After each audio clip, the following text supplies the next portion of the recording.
A mafia boss never handles job interviews until he sees the bruise. Rain hammered against the glass towers of downtown Hartford as Kael Virelli sat across from a trembling young woman who wore poverty like armor and fear like perfume. She answered every question with rehearsed precision, but when her sleeve slipped, revealing purple fingerprints wrapped around her wrist, something ancient and violent stirred inside the man who built empires on silence and blood. He hired her on the spot.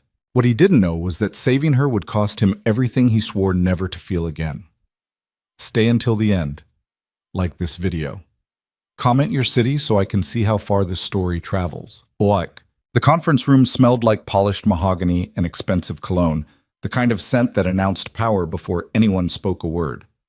Kael Virelli sat at the head of the table, fingers steepled beneath his chin, watching his consigliere Dante Mercer shuffle through resumes with the enthusiasm of a man sorting garbage. Outside, October rain turned Hartford into a blur of gray concrete and flickering brake lights. Last one, Dante muttered, sliding a thin folder across the table. 20 minutes late. Probably stuck in traffic or too stupid to leave early. Kael didn't look up. He had 3 phone calls to return, 2 shipments to reroute through the docks, and a city councilman who needed reminding that loyalty wasn't negotiable. Job interviews belonged in Dante's world, not his. Then why am I here? Because you told me to clear your schedule. Dante's voice carried the flat irritation of someone who'd worked for Kael long enough to speak freely. You said you wanted visible today. Corporate. Legitimate. Kael exhaled through his nose. Legitimate. The word tasted like ash. Virelli Holdings owned half the commercial real estate in Connecticut, employed 400 people across 12 subsidiaries, and generated enough revenue to satisfy any federal auditor with half a brain. But beneath the quarterly reports and boardroom presentations lived something far older, a network built on fear, discipline, and the understanding that some problems disappeared permanently. The door opened. She walked in like someone expecting to be punished. 23, maybe 24, dark hair pulled back so tight it looked painful. An oversized white blouse that hung wrong across her shoulders, like she'd borrowed it from someone twice her size. Black slacks that had been hemmed by hand. Shoes polished carefully enough to hide the cracks in the leather. But it was her hands that Kael noticed first. They trembled. Not nervousness, not excitement. Fear. Ms. Vale, Dante said without looking up. You're late. I'm sorry. Her voice came out too controlled, like she'd practiced the words in a mirror. The bus broke down on Farmington Avenue. I ran the last 6 blocks. Kael watched her breathing, shallow, measured, the rhythm of someone trying desperately not to panic. She sat down across from him with her spine rigid and her ankles crossed beneath the chair. Her gaze landed somewhere near his left shoulder, refusing direct eye contact. Dante flipped open her file. Says here you dropped out of college after 2 semesters. Yes. Why? She hesitated. Half a second too long. Financial reasons. Lie. Kael knew lies the way other men knew their own heartbeat. This woman wasn't broke. She was running. Work history's thin, Dante continued, scanning the page. Waitress, retail, some reception work.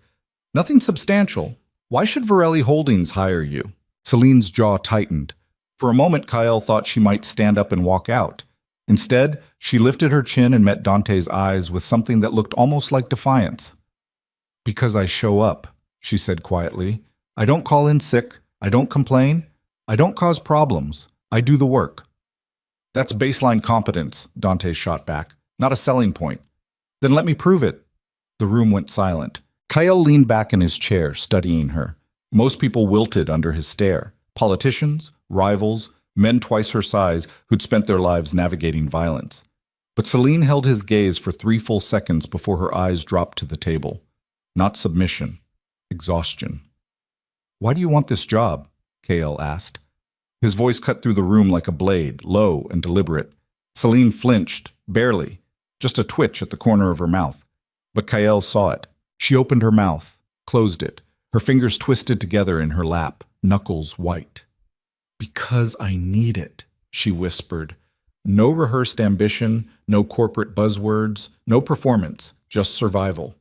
Kael glanced at Dante, who was already shaking his head. "We'll call you," Dante said flatly. "Thanks for coming in." Celine stood immediately, smoothing down her blouse with shaking hands. As she reached for her bag, her sleeve rode up. That's when Kael saw it. Purple and yellow bruises, perfectly shaped like fingerprints, wrapped around her left wrist. She yanked the sleeve down fast, too fast, and grabbed her bag. When she turned toward the door, Kael noticed the way she moved. Careful, deliberate, like someone nursing cracked ribs.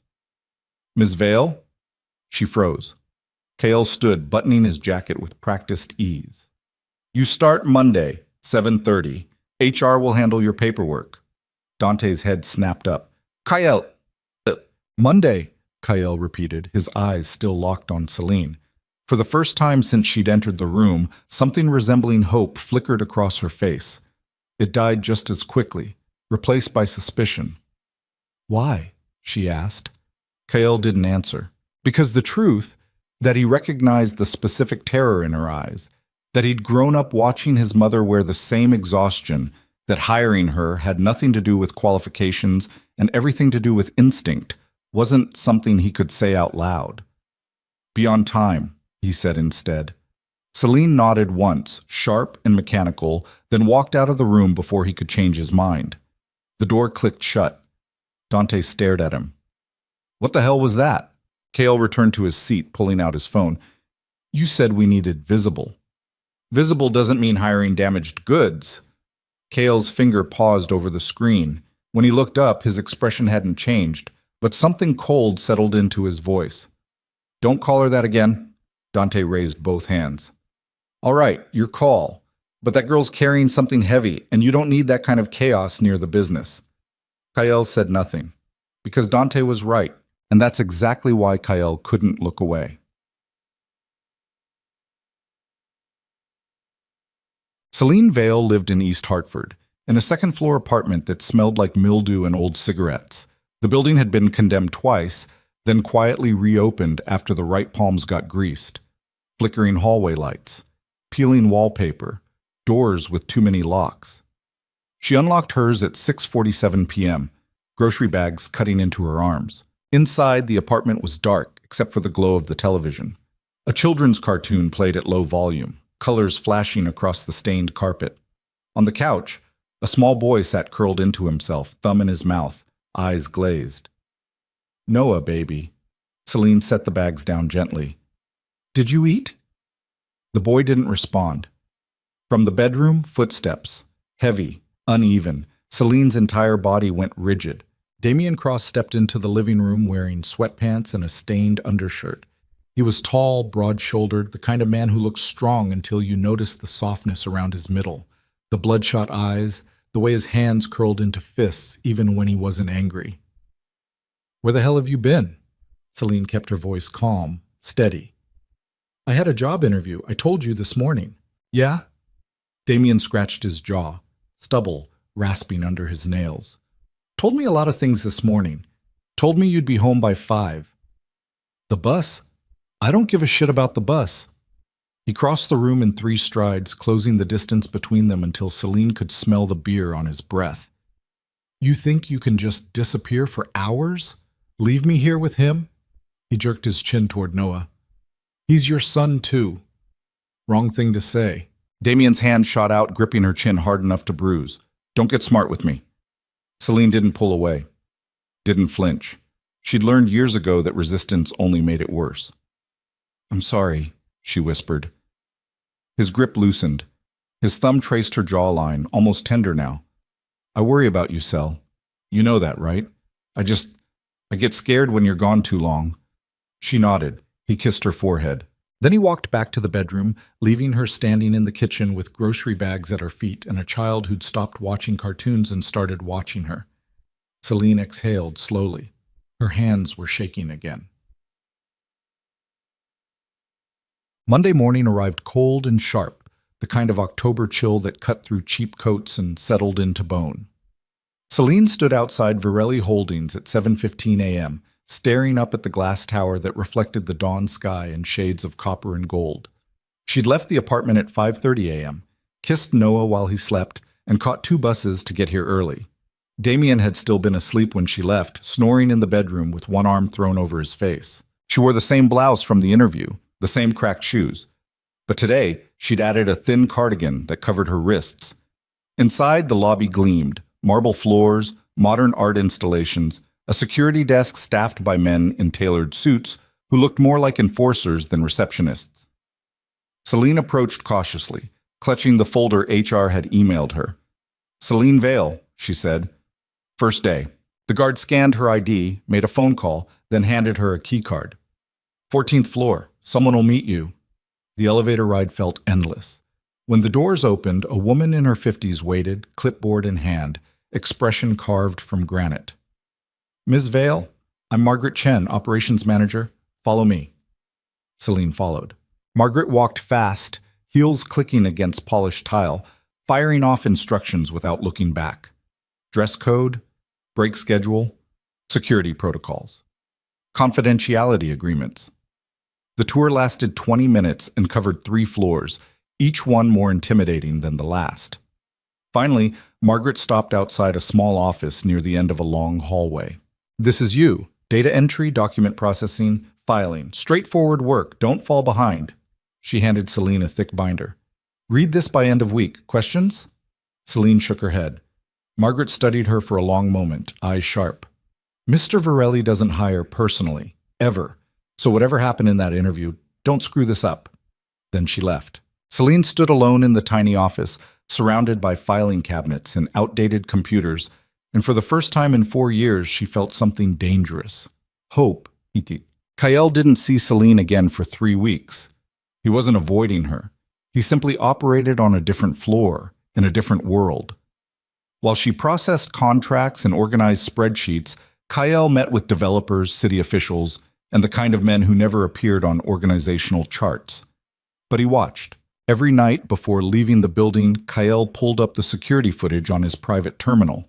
He watched Celine arrive early, eat lunch alone at her desk, and leave at exactly 5:01 p.m. Not a minute earlier, not a minute later. She never spoke to coworkers, never lingered in the break room, never smiled. And every week, something new appeared. First, a bruise beneath her left eye, barely covered by foundation. Then long sleeves in an overheated office. Then a limp she tried to hide by walking slower. Kael recognized the pattern. He'd seen it on his mother's face 2 decades ago, back when his father still lived long enough to regret it. One Friday afternoon, Kael stopped by Margaret's office unannounced. "How's the new hire?" Margaret glanced up from her computer, eyebrows raised. "Vale? Competent, quiet, doesn't cause problems." "Any issues?" "She leaves exactly at 5 every day. Won't stay late, won't come early if asked. But her work's clean." Margaret paused. "Why?" Kael didn't answer. Margaret leaned back in her chair, studying him. "You want me to keep an eye on her?" "No." "Then what?" Kael turned toward the door. "Just asking." But Margaret had worked for him long enough to read between the lines. "If she's in trouble, she's not your concern." "Understood." Kael left before the conversation could go further. Because Margaret was wrong. Celine wasn't in trouble. She was drowning. The breaking point came on a Wednesday in late November. Celine had been working at Varelli Holdings for 6 weeks. 6 weeks of waking up at 5 a.m., 6 weeks of smiling through split lips and pretending her ribs didn't scream every time she bent over a filing cabinet. 6 weeks of returning home to Damien's unpredictable moods, sometimes tender, sometimes violent, always suffocating. That morning, Noah had spilled juice on the kitchen floor. It was an accident. The boy was 4 years old, still learning coordination, still figuring out how to hold cups without dropping them. But Damien had been awake, and Damien had been drinking. The slap came fast, open-palmed across Noah's cheek, hard enough to knock the child sideways into the refrigerator.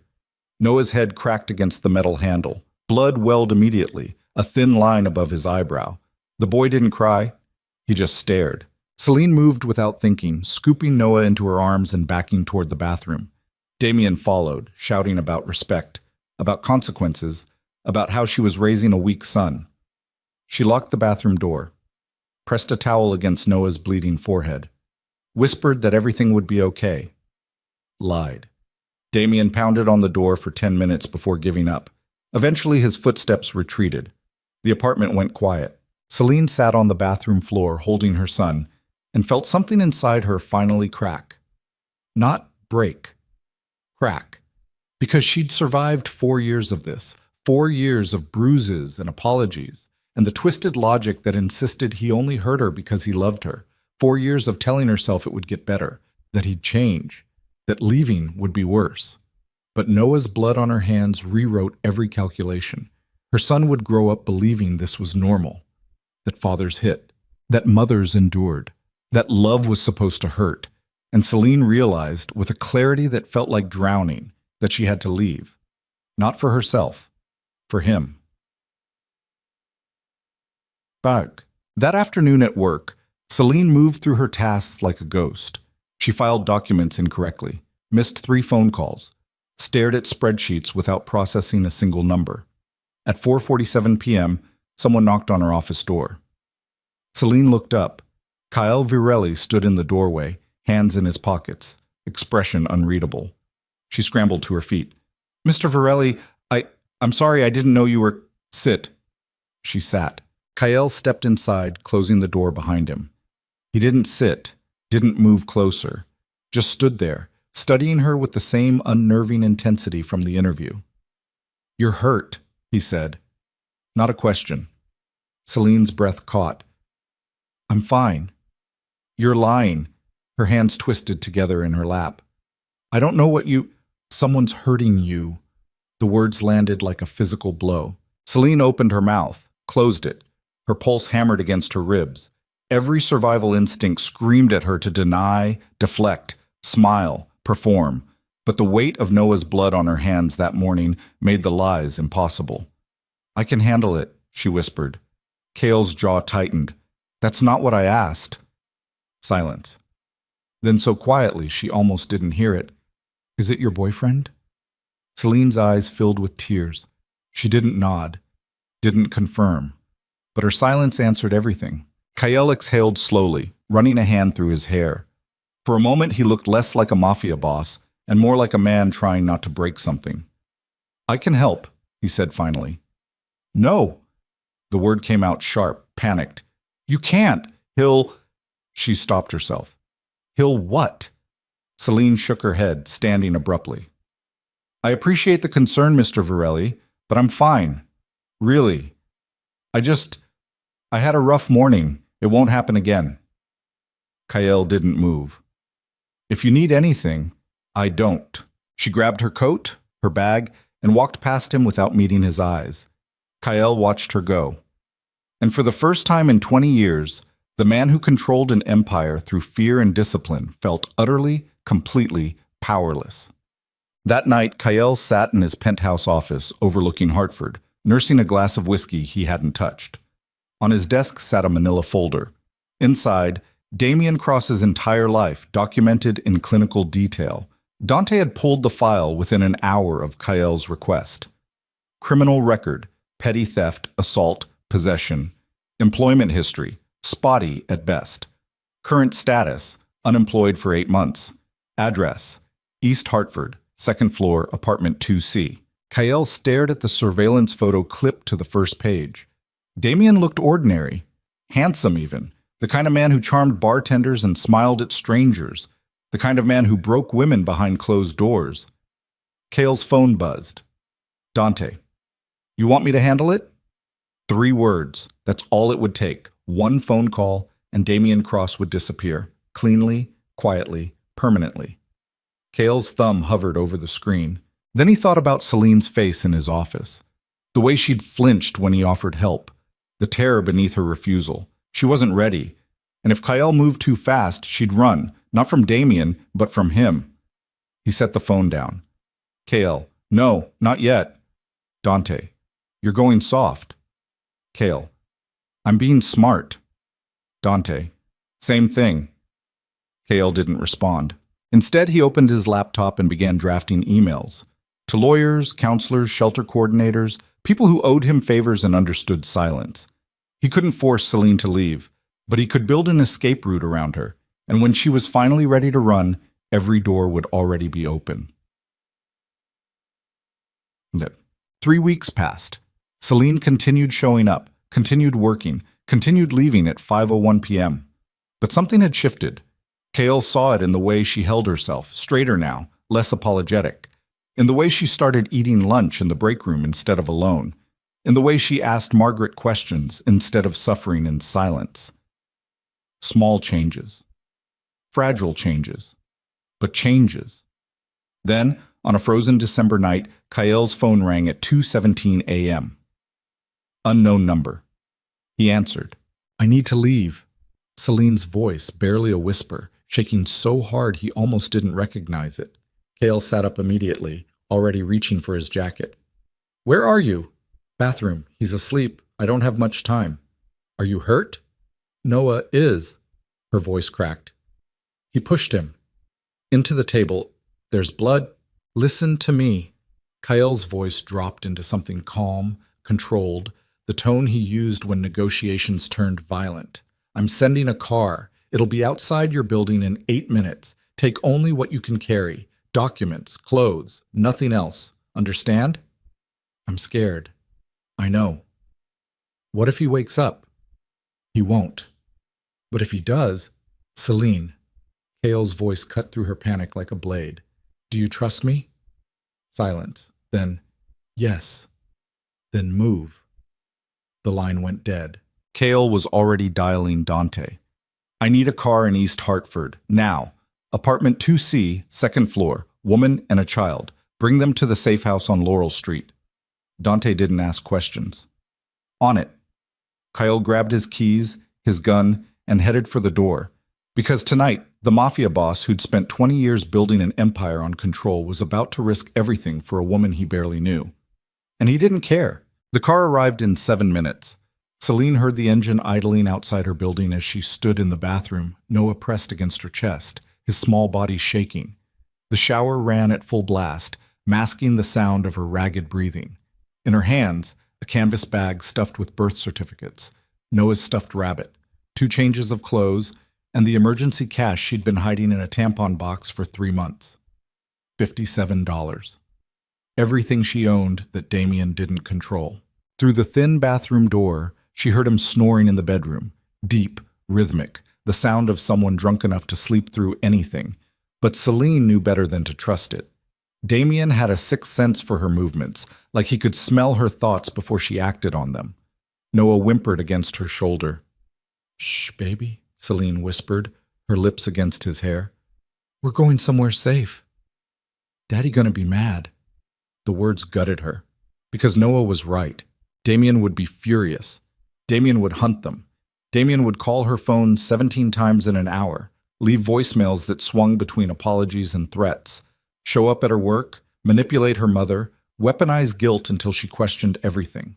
But Noah's forehead still bled beneath the makeshift bandage she'd wrapped around it. And that blood rewrote every equation. Celine turned off the shower. The silence felt deafening. She eased the bathroom door open, moving with the practiced silence of someone who'd learned to navigate a minefield. The apartment was dark except for the glow from the bedroom television. She could see Damien's shape beneath the blankets, one arm thrown over his face, chest rising and falling. She took 1 step, 2, 3. The floorboard creaked. Damien stirred, mumbling something incoherent. Celine froze, her heart slamming against her ribs so hard she thought it might break through. Noah's fingers dug into her neck. For 5 eternal seconds she stood perfectly still, barely breathing. Damien rolled over, facing the wall.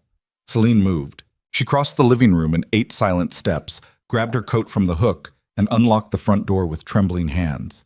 The hallway beyond was empty, fluorescent lights flickering overhead. She could hear a television blaring from the apartment below, smell someone's burned dinner seeping through the walls. She didn't look back. Couldn't.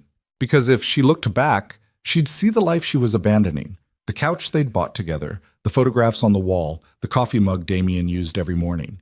The evidence that they'd once been happy, or at least that she'd convinced herself they were. Outside, the December air hit her like a slap. A black sedan waited at the curb, engine running, windows tinted dark enough to hide whoever sat inside. The back door opened. A man stepped out, tall, broad-shouldered, wearing an expensive suit that didn't match the neighborhood. He had the kind of face that said he'd seen violence and participated willingly. Celine Vale. She nodded. I'm Marco. Mr. Varelli sent me. He gestured toward the car. Get in. Celine hesitated, suddenly aware of how insane this was. She was climbing into a stranger's car in the middle of the night with her bleeding son, running from one dangerous man straight into the arms of another. But Marco's expression softened when he saw Noah. The kid needs a hospital? No? Celine's voice came out harder than she intended. No hospitals. They ask questions. Marco understood immediately. There's a doctor at the safe house, former ER. She'll take care of him. Celine climbed into the car. The door closed behind her with a solid thunk, sealing her inside leather seats and tinted glass. The driver, another man in a dark suit, pulled away from the curb without a word. Celine watched her apartment building disappear through the rear window, watched the flickering porch light fade into darkness, watched the only home Noah had ever known vanish like it never existed. And for the first time in 4 years, she didn't feel relief. She felt terror. Tumults. The safe house sat on Laurel Street, tucked between a bodega and a laundromat that had been closed for months.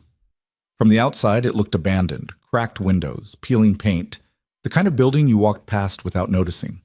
Inside was different. The door opened into a small apartment with clean furniture, working heat, and blackout curtains covering every window. A woman in her 40s stood in the kitchen, dark hair pulled back, medical bag open on the counter.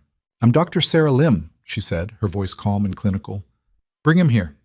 Celine carried Noah to the kitchen table. The boy had stopped crying 20 minutes ago, gone quiet in that terrible way that meant he'd retreated somewhere inside himself. Dr. Lim examined the cut on his forehead with gentle hands, her expression neutral. It's not deep, she said finally. Won't need stitches, but he might have a mild concussion. I'll monitor him tonight. She glanced at Celine. What about you? I'm fine. Dr. Lim's eyes moved over Celine's face, her wrists, the way she held herself. That's not what I asked. Celine's throat tightened. I said, I'm fine. For a moment, Dr. Lim looked like she might push. Then she nodded. There's food in the fridge, clean clothes in the bedroom, bathroom stocked. You're safe here. For how long? As long as you need. Celine wanted to believe her. She didn't. Sunset. Kale arrived an hour later. Celine was sitting on the couch, Noah asleep in her lap, when she heard the key turn in the lock. Her entire body went rigid, every instinct screaming danger. But when the door opened, it wasn't Damien. It was Kyle Varelli. He looked different outside the office. No suit jacket, sleeves rolled up, hair slightly disheveled. But his eyes were the same, sharp, calculating. Seeing everything she tried to hide. Dr. Lim stood. The boy's stable. Minor head trauma. No serious injury. I'll check on him again in a few hours. Kale nodded. Thank you, Sarah. The doctor left, closing the door quietly behind her. Kale turned to Celine. She didn't know what to say. Didn't know how to process the fact that her boss, a man she barely knew, had orchestrated her escape in the middle of the night like some kind of covert operation. Why are you doing this? She asked finally. Kale sat down in the chair across from her, keeping distance between them. Because you needed help. You don't even know me. I know enough. Celine's hands tightened around Noah's sleeping form. What do you want? The question hung between them, heavy with implication. Because men like Kyle Varelli didn't help people for free. There was always a price. Kale's expression didn't change. I want you safe. Why? Does it matter? Yes. Silence. Then Kale leaned forward, elbows on his knees, and for the first time Celine saw something raw beneath his carefully controlled exterior. My mother spent 15 years married to a man who broke her bones and called it love, he said quietly. By the time she finally left, she was so beaten down she didn't recognize herself anymore. She died 3 years later, heart attack, the doctors said. But I knew the truth. His jaw tightened. Fear killed her, the kind of fear that burrows into your chest and never leaves. Celine's breath caught. I was 17, Kyle continued, and I promised myself that if I ever had the power to stop it happening to someone else, I would. He met her eyes. So that's why. No conditions, no expectations. You're not a transaction. Celine didn't realize she was crying until a tear hit Noah's hair. I don't know what to do, she whispered. You already did it. You left. He's going to look for me. I know. He won't stop. Neither will I. The certainty in Kael's voice should have been comforting. Instead, it terrified her. Because Celine had spent 4 years learning that men who promise protection usually just wanted control by another name. What happens now? She asked. Kael stood. Now you sleep. Tomorrow we talk to a lawyer. Get a restraining order filed. Start custody proceedings. One step at a time. And if Damien finds this place, he won't. But if he does, Celine, Kael's voice dropped into something cold and absolute. He won't. Celine wanted to argue. Wanted to explain that Damien was relentless, obsessive, the kind of man who saw her as property he'd purchased with 4 years of manipulation, but exhaustion crashed over her like a wave. She nodded. Kael walked to the door, then paused. You did the right thing. Doesn't feel like it. It never does. He opened the door. Get some rest. Marco's outside if you need anything. Then he was gone. Celine sat in the silent apartment holding her sleeping son and tried to believe that leaving was the right choice. She failed. Damien woke up at 6:43 a.m. to an empty apartment. At first he didn't notice. He stumbled into the kitchen, scratching his stomach, expecting to find Celine making coffee. Instead, he found dishes in the sink, a half-empty juice carton on the counter, and silence. Cell? No answer. He checked the bathroom. Empty. The bedroom. Empty. Noah's room. Empty. The bed still made. That's when he saw the open closet. Missing clothes? Missing shoes. The canvas bag she kept on the top shelf, gone. Damien's chest tightened. He grabbed his phone, dialing her number with shaking hands. It rang 4 times, then went to voicemail. Hey, it's me. Where are you? Call me back. He tried again. Voicemail. Again. Voicemail. Panic crawled up his spine, cold and sharp. He checked the bathroom again, looking for evidence. Her toothbrush. Gone. Noah's stuffed rabbit. Gone. The cheap makeup she kept in a plastic bag beneath the sink. Gone. No. Damien punched the wall hard enough to split his knuckles. Pain flared bright and hot, but he barely felt it. She left. She actually fucking left. He called her mother. Hello? Linda, it's Damien. Is Celine there?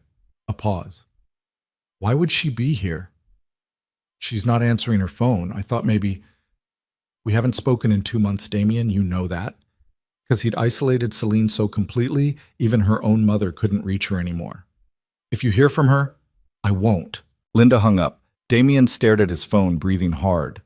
His mind raced through possibilities, calculations, strategies. Celine wasn't smart enough to run without help. Someone was helping her. Someone gave her money, a place to stay, advice. He pulled up her recent calls. Nothing unusual. Checked her email. She didn't have a password because he'd never allowed her privacy. One unread message from Varelli Holdings HR. Reminder, benefits enrollment closes Friday. Varelli Holdings, her job. Damien remembered the way she'd looked when she came home after that interview. Hopeful, excited, like she'd found something that belonged to her. He grabbed his keys. At 9:15 a.m., Damien walked into the Varelli Holdings lobby wearing his cleanest jeans and the button-down shirt Celine had ironed for him last week. The security guard looked up. Can I help you? I'm looking for Celine Vale. She works here. Is she expecting you? I'm her boyfriend. The guard's expression didn't change. I'll need to see ID and check with her before you go up. Damien forced a smile. Sure, no problem. He handed over his license. The guard made a phone call, spoke quietly into the receiver, then hung up. She's not available right now. You'll have to... Just call her again. Tell her it's important. Sir, it's about our son. The guard hesitated, made another call. This time, the conversation lasted longer. When he hung up, his expression had shifted into something harder. Ms. Vale isn't in the office today. You'll need to leave. Damien's hands curled into fists. That's bullshit. I know she's here. Sir, I'm going to ask you one more time. I want to see my girlfriend. Leave now, or I'm calling the police. For a moment, Damien considered pushing, considered making a scene, demanding answers, forcing his way upstairs, but he wasn't stupid. He left, stood outside on the sidewalk, staring up at the glass tower, and felt rage coil tight in his chest. Someone in that building knew where Celine was, and Damien was going to find out who. Igich. Inside, 14 floors up, Margaret Chen stood in Kael's office with her arms crossed. Security just called. Celine's boyfriend showed up looking for her. Kael didn't look up from his laptop. What did they tell him? That she wasn't available. He left. Did he cause a scene? No, but he will. Kael closed the laptop. Increase lobby security. Make sure his photos circulated. If he comes back, I want to know immediately. Margaret studied him carefully. Kael, what exactly are we doing here? Keeping an employee safe. We both know this is more than that. Kael met her eyes. Is it a problem? That depends. Are we running a business or a witness protection program? Both. Margaret exhaled slowly. You're playing a dangerous game. Men like Damien Cross don't just give up. And if he figures out you're involved, let him. You can't solve every problem with intimidation. Watch me. Margaret shook her head. Your mother would have hated this. Kael's expression went cold. My mother would have understood exactly why I'm doing it. Margaret held his gaze for a long moment, then nodded. Fine. But when this blows up, don't say I didn't warn you. She left. Kael returned to his laptop, pulling up the security footage from the lobby. He watched Damien Cross stand outside the building for 12 minutes, pacing, making phone calls, staring up at the windows like he could see through glass and steel. Then Damien got into a rusted pickup truck and drove away. Kael made a note of the license plate. Then he called Dante. I need surveillance on Damien Cross, 24 hours. I want to know everywhere he goes, everyone he talks to, every move he makes. You're getting personally involved, Dante said flatly. I'm protecting an asset. You're protecting a woman. There's a difference. Kael's jaw tightened. Just do it. Dante sighed. Already on it. But Kael? What? This doesn't end clean. You know that, right? Kael hung up. Celine spent the first 3 days in the safe house convinced Damien would find her. Every footstep in the hallway outside made her flinch. Every car door slamming on the street sent her pulse racing. She slept in 2-hour increments, always half awake, always listening. Dr. Lim checked on Noah twice daily. The cut on his forehead was healing well, no signs of infection, no lingering symptoms of concussion. But the boy had stopped talking almost entirely. He wouldn't eat unless Celine fed him by hand, wouldn't sleep unless she lay down beside him, wouldn't let her out of his sight for more than 30 seconds without panicking. It's regression, Dr. Lim explained gently. Trauma response. He'll come back, but it takes time. Celine nodded like she understood. She didn't, because watching her son retreat into silence felt like watching her own failure play out in real time. On the 4th day, a lawyer arrived. Her name was Patricia Rourke, early 50s, gray hair cut short, eyes that had seen enough courtroom battles to be unimpressed by anything. She carried a briefcase that looked older than Celine and spoke with the clipped efficiency of someone who billed by the 6-minute increment. I've been retained by Varelli Holdings to represent you in custody and domestic violence proceedings, Patricia said, pulling out a stack of documents. First step, restraining order. I need details. When did the abuse start? Frequency? Witnesses? Documentation? Celine sat across from her at the kitchen table, hands wrapped around a mug of cold coffee. 4 years ago, she said quietly. It started small, yelling, punching walls. Then he grabbed my arm hard enough to bruise. I thought it was an accident. She laughed bitterly. I kept thinking it was an accident. Patricia wrote quickly, her pen scratching across legal pads. Physical violence? Yes. Sexual? Celine's throat closed. Sometimes. Did you ever report it? No. Why not? Because he told me no one would believe me. Because I didn't have anywhere to go. Because I thought I could fix it. Patricia looked up, her expression softening slightly. You understand those aren't failures, right? You survived. That's what matters. Celine wanted to believe her. She didn't. Patricia continued documenting everything. The broken ribs, the black eyes, the time Damien choked her unconscious in front of Noah, the night he locked her outside in January until hypothermia set in. Every memory Celine had buried came flooding back, raw and visceral. 2 hours later, Patricia closed her briefcase. I'll file the restraining order tomorrow morning. Emergency custody petition goes in simultaneously. Connecticut law favors protecting children from domestic violence exposure, so we have a strong case. She paused. But you need to understand something. Damien will fight this. Men like him don't accept losing control. He'll violate the restraining order. He'll call you, show up at your work, manipulate family members. Are you prepared for that? Celine's hands trembled. I don't know. Then get prepared, because the hardest part isn't leaving. It's staying gone. Damien violated the restraining order 7 hours after it was served. Celine's phone rang at 11:34 p.m. She was lying in bed, Noah curled against her side, when the screen lit up with Damien's name. Her entire body went rigid. She didn't answer. It rang again, again, again. Then the voicemails started. Baby, please, just talk to me. I don't understand what happened. We can fix this. You can't just take my son. That's kidnapping, Cel. You know that, right? You're breaking the law. I'm sorry. Whatever I did, I'm sorry. Just come home. You fucking bitch. You think you can run? I'll find you. I swear to God, I'll find you. 17 calls in 90 minutes. Each voicemail a different version of Damien. Loving, desperate, angry, manipulative. The emotional whiplash was so familiar it made Celine's stomach turn. On the 18th call, she answered, Stop calling me. Celine, Damien's voice cracked. Thank God, I've been losing my mind. Where are you? Somewhere you can't find me. Baby, don't say that. Just tell me what I did wrong. I'll fix it. I swear I'll fix it. Celine closed her eyes.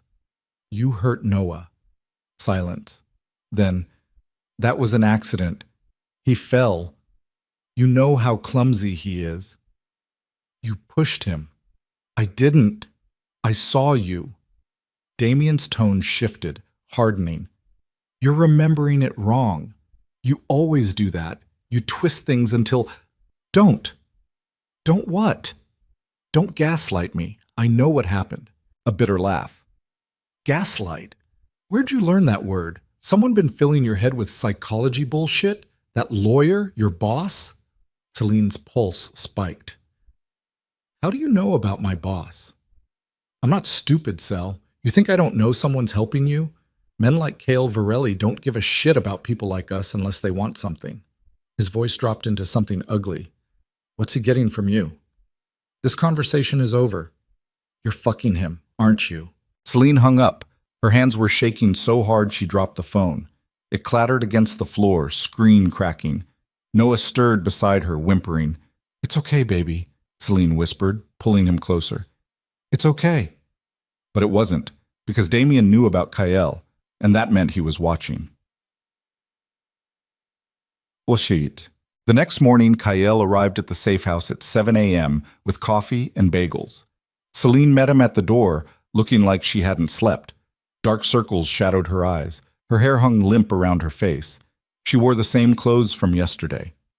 He called, she said without preamble. Kael's expression went cold. How many times? 17. Then I answered. Why? Because he wasn't going to stop. Kael set the coffee down on the kitchen counter, his movements controlled but radiating tension. What did he say? Celine repeated the conversation, her voice flat and mechanical. When she mentioned Kael's name, she watched his reaction carefully. His jaw tightened. He's fishing, trying to figure out who's helping you so he can target them. Is that why you're here? To protect your investment? The question came out harsher than she intended. Kael turned to face her fully. Is that what you think this is? I don't know what to think. Celine wrapped her arms around herself. I don't know you. I don't know why you're doing this. And every time I try to figure it out, Her voice cracked. I'm so tired of being someone's project. Kael was quiet for a long moment. Then he said, My mother's name was Elena. She married my father when she was 19 because her parents told her he was a good man with a steady job. For 15 years, he came home drunk and beat her unconscious. Neighbors heard her screaming, friends saw the bruises. No one did anything. Celine's breath caught. I was 7 the first time I tried to stop him, Kael continued. He broke 3 of my ribs and told me real men don't interfere. By the time I was big enough to fight back, my mother was too broken to leave. She died when I was 20. Heart failure, officially. But we both know fear killed her years before her body gave out. He met Celine's eyes. So no, you're not a project. You're the chance I never got to give my mother. And if that makes me selfish, I don't care. Celine felt tears burning behind her eyes. I'm sorry, she whispered. Don't be. Just stay alive. The restraining order worked for exactly 4 days. On day 5, Damien showed up at Celine's mother's house. Linda Vale opened the door to find her daughter's ex-boyfriend standing on the porch, looking disheveled and desperate.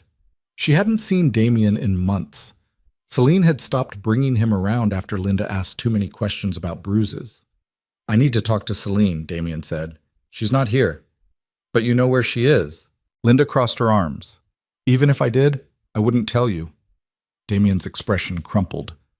Please, I just want to see my son. She's keeping him from me. Maybe there's a reason for that. I never hurt him. Linda's eyes hardened. But you hurt her. Damien flinched like he'd been slapped. For a moment, he looked genuinely devastated. Eyes red, shoulders slumped, the picture of a broken man. Then his mask slipped. You don't know what you're talking about, he said coldly. Celine's a liar. She always has been. Makes herself the victim so people feel sorry for her. Get off my property. Tell her I came by. Tell her I'm not giving up. I'm calling the police. Damien held up both hands, backing away. Fine. But when she comes crawling back, and she will, don't act surprised. He left. Linda called Celine immediately. He was here, at my house. Celine's blood went cold. What did he want? To scare me. And it worked. Linda's voice shook. Honey, you need to be careful. That man isn't right. I know. Do you? Because for 4 years you defended him, lied for him, made excuses. Mom, I'm not judging. I'm just saying. Don't go back. Whatever he promises, don't believe him. Celine closed her eyes. I won't. But even as she said it, part of her wasn't sure. But the custody hearing was scheduled for January 15th, 6 weeks after Celine left. 6 weeks of living in the safe house, working remotely for Virelli Holdings, attending therapy sessions with a counselor who specialized in domestic violence survivors. 6 weeks of Damien's relentless campaign to pull her back. He sent flowers to her mother's house with cards that said, I love you. He created fake social media accounts to message her friends, asking about her whereabouts. He showed up at Noah's old daycare claiming he had custody and demanding to see his son. He called Virelli Holdings 17 times asking to speak with Celine, until Kael personally called him back and delivered a message so cold and absolute that Damien didn't call again. But the psychological warfare worked. Celine started doubting herself. Maybe she'd overreacted. Maybe the violence wasn't as bad as she remembered. Maybe Damien really had changed. Maybe she was destroying their family over something fixable. Trauma did that. Rewrote memories, softened edges, made abuse look like love from the right angle. Her therapist warned her about it. It's called traumatic bonding, Dr. Michaels explained during one session. Your brain associates him with survival. 4 years of conditioning doesn't disappear because you left. You're going to miss him, crave him, question everything. That's normal. It doesn't feel normal, Celine whispered. It feels like withdrawal. Because it is. Celine stared at the ceiling. What if I'm wrong? What if I'm the problem? Did he ever hit you? Yes. Choke you? Yes. Force you sexually? Celine's throat closed. Yes. Then you're not wrong. You're traumatized. But knowing it intellectually didn't stop her from reaching for her phone at night, typing out messages to Damien, then deleting them before hitting send. I'm sorry. Maybe we can try again. I miss you. She never sent them, but she wanted to, and that terrified her more than anything else. Right. 3 days before the custody hearing, Kael found Celine sitting in the safe house living room at 2 a.m., staring at her phone. Can't sleep? he asked. She jumped, nearly dropping the phone. You scared me. Sorry. He sat down in the chair across from her, keeping distance. Want to talk about it? Not really. Talk anyway. Celine set the phone down. I keep thinking about the good times, the way he'd apologize after, how he'd hold me and cry and promise it would never happen again, the dinners he'd cook, the way he'd play with Noah. Her voice cracked. It wasn't all bad. It never is, Kael said quietly. That's what makes it so hard to leave. If it was all bad, the decision would be easy. But abusers are smart. They give you just enough good to make you doubt the bad. How do you know that? Because I watched my father do it to my mother for 15 years. Every time she tried to leave, he'd transform into the man she married.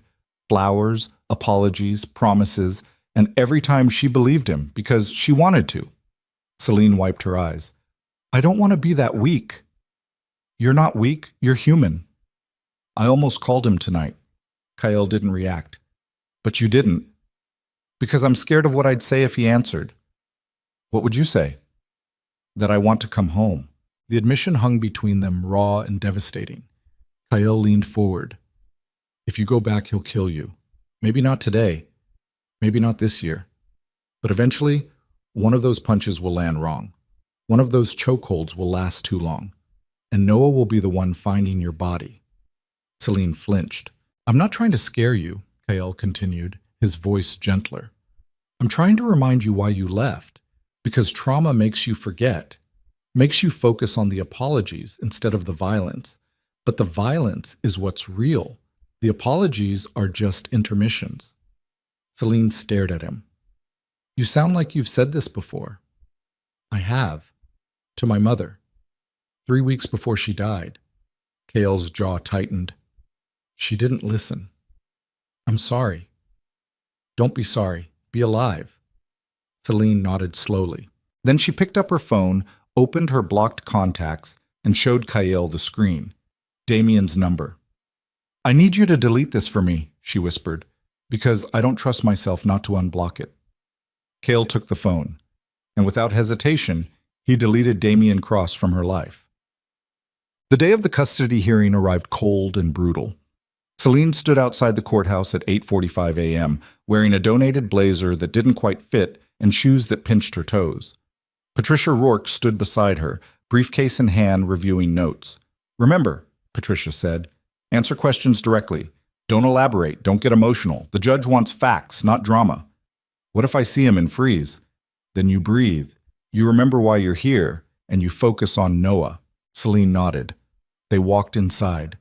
The courthouse smelled like industrial cleaner and stale coffee. Lawyers and families crowded the hallways, speaking in hushed tones. Celine felt like she was walking through water, every movement slow and surreal. Then she saw him. Damien stood near the courtroom entrance, wearing a clean suit she'd never seen before. His hair was trimmed, his face was shaved. He looked like the man she'd fallen in love with 6 years ago. Charming, handsome, safe. Their eyes met. Celine's pulse skyrocketed. Her hands started shaking. Every instinct screamed at her to run, not from him, but to him.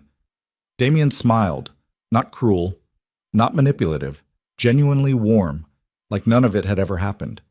And for one terrible second, Celine wanted to believe him. Then Noah's voice echoed in her memory. Daddy gonna be mad. And she remembered the blood on her son's forehead. Celine walked past Damien without looking back. Inside the courtroom, the judge, a woman in her 60s with steel gray hair and an expression that suggested she'd heard every lie 100 times, reviewed the case files while both lawyers presented opening statements. Patricia was efficient, clinical, devastating. She presented medical records documenting injuries, photos of bruises, testimony from Dr. Lim about Noah's head wound, a recording of one of Damien's voicemails where he threatened to make her regret this. Damien's lawyer, a young man in an ill-fitting suit who looked fresh out of law school, argued that Celine was an unfit mother who'd abandoned the home, kidnapped the child, and fabricated abuse allegations to gain custody. The judge listened without expression. Then she called Celine to the stand. Celine walked to the witness box on shaking legs. She placed her hand on the Bible, swore to tell the truth, and sat down. Patricia began the questioning. Ms. Vale, can you describe the nature of your relationship with Mr. Cross? Celine's voice came out steady. We were together for 4 years. We have a son, Noah.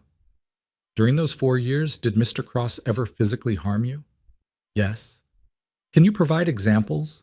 Celine swallowed hard. He punched me, choked me, shoved me into walls, broke my ribs twice.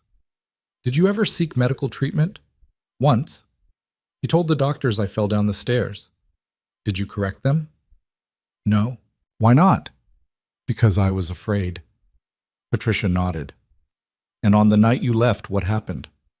Celine's hands clenched in her lap. Damien pushed Noah during an argument. Noah hit his head on the table and started bleeding. That's when I knew I had to leave. No further questions. Damien's lawyer stood. Miss Vale, isn't it true that you suffer from anxiety and depression? Yes. And isn't it possible that your mental health issues caused you to misinterpret normal domestic arguments as abuse? Celine's chest tightened. No. But you admit you have a distorted perception of reality. Objection, Patricia snapped. Argumentative. Sustained. The lawyer tried again. Ms. Vale, did Mr. Cross ever prevent you from leaving the house? Yes. Did he lock you in? No, but he took my keys, my phone. He controlled where I went and who I saw. So you could have left at any time. Celine's voice hardened.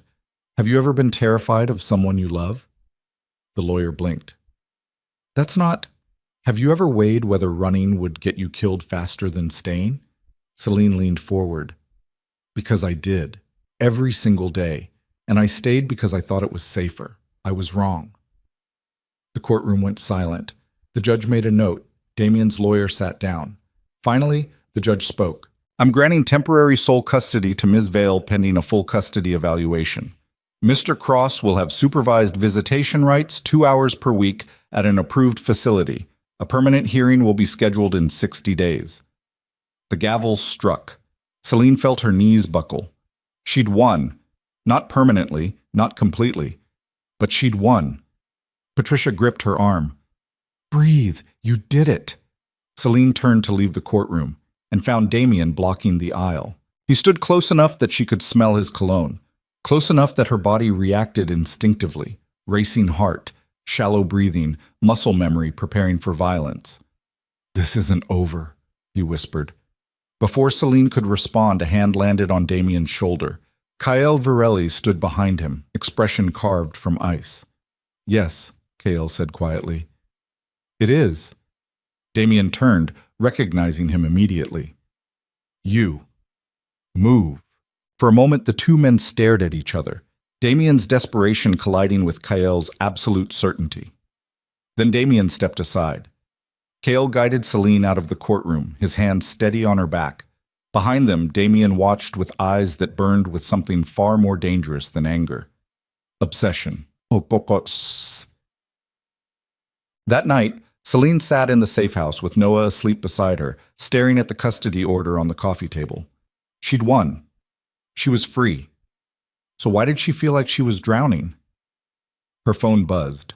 Unknown number. Against every instinct, she answered.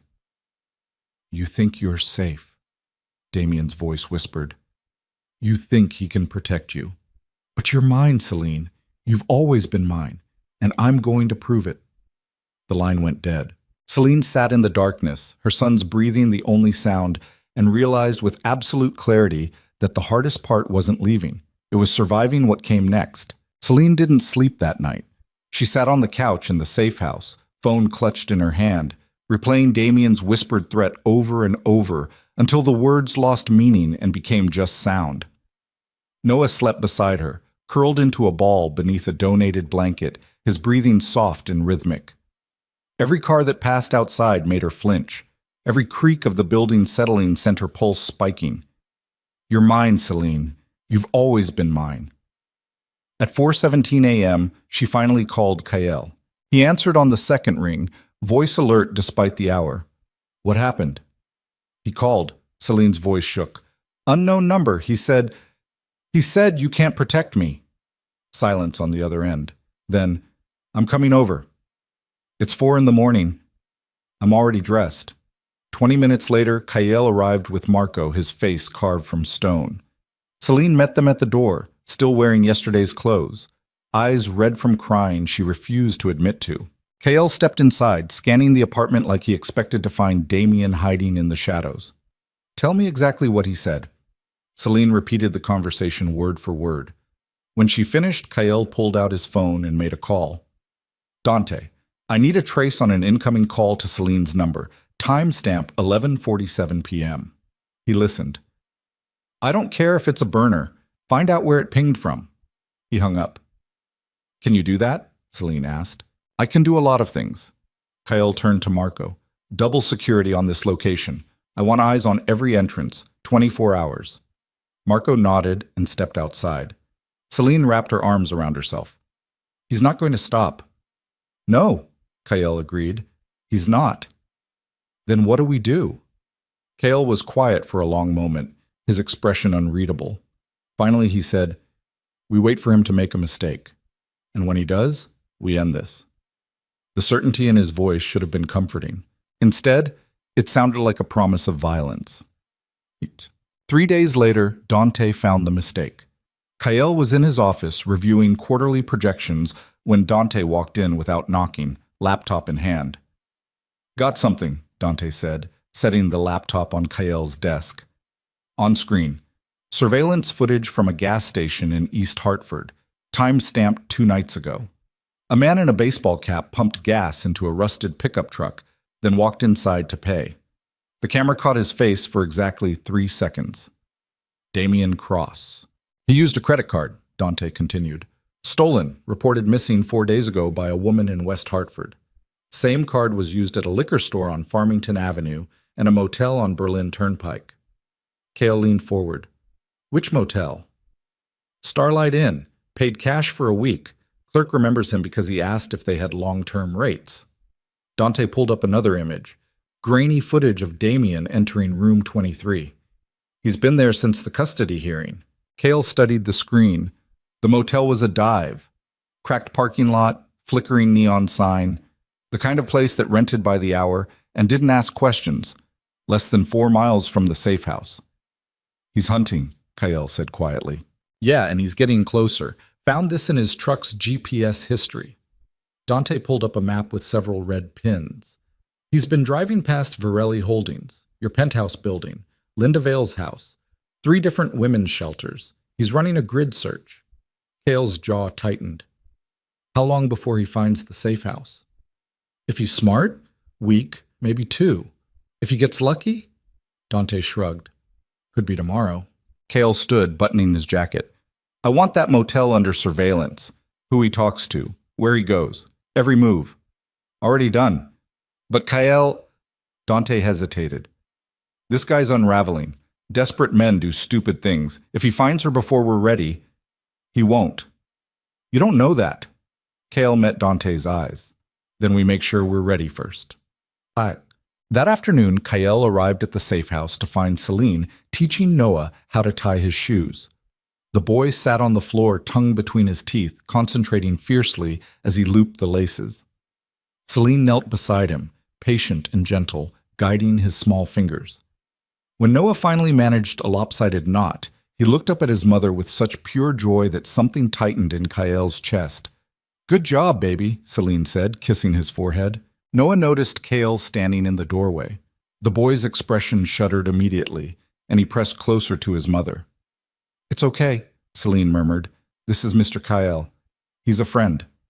Kael crouched down, making himself smaller. Hey, Noah, those are some good-looking knots. Noah didn't respond. Kael didn't push. He'd seen enough traumatized kids to know they needed space and time, not forced interaction. Celine stood, smoothing down her jeans. Did something happen? We need to talk, privately. Celine glanced at Noah, then at Dr. Lim, who'd appeared from the kitchen. The doctor nodded, understanding immediately. Come on, Noah, Dr. Lim said. Let's see if we can find that dinosaur puzzle. Noah hesitated, looking at his mother. I'll be right here, Celine promised. The boy followed Dr. Lim into the bedroom, glancing back twice. Once the door closed, Celine turned to Kael. What's wrong? Cale told her about the motel, the surveillance, the grid search. With every word, Celine's face went paler. "He's gonna find us," she whispered. "Not if we move you first." "Move where?" "Somewhere Damien can't reach. Out of state, if necessary." Celine shook her head violently. "No, I have a job. Noah has therapy. I can't just disappear." "You can work remotely. We'll arrange therapy wherever you go." "For how long? A month? A year? Forever?" Celine's voice rose. "I'm not spending the rest of my life running from him." "Then what do you want to do?" "I don't know." The words came out raw, desperate. "I don't know how to make this stop. I don't know how to keep my son safe. I don't know anything anymore." Cale stepped closer, his voice dropping. "You want me to make him disappear." The offer hung between them, explicit and terrible. Celine stared at him. "What?" "One phone call. Damien Cross becomes a missing person. No body, no evidence, just gone." Celine's breath caught. "You're serious?" "Completely. That's murder. That's protection."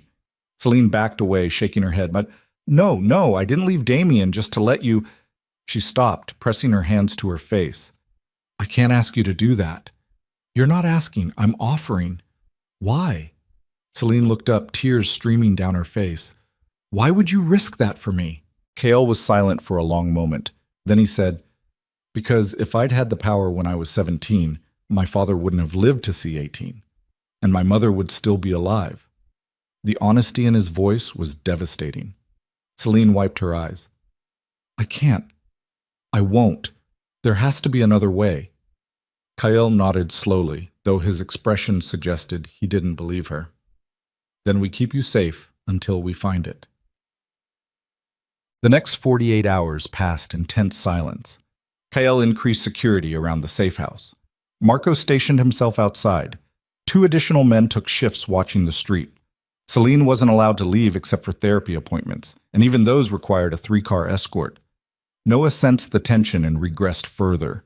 He stopped eating solid food, started having nightmares, refused to be more than 3 feet from his mother at any time. Dr. Michaels, Celine's therapist, pulled her aside after their Wednesday session. "He's internalizing your fear," Dr. Michaels said gently. "Children that age are emotional sponges. He feels your panic even when you hide it. I don't know how to stop being afraid." "You don't have to stop. You just have to manage it, for his sake."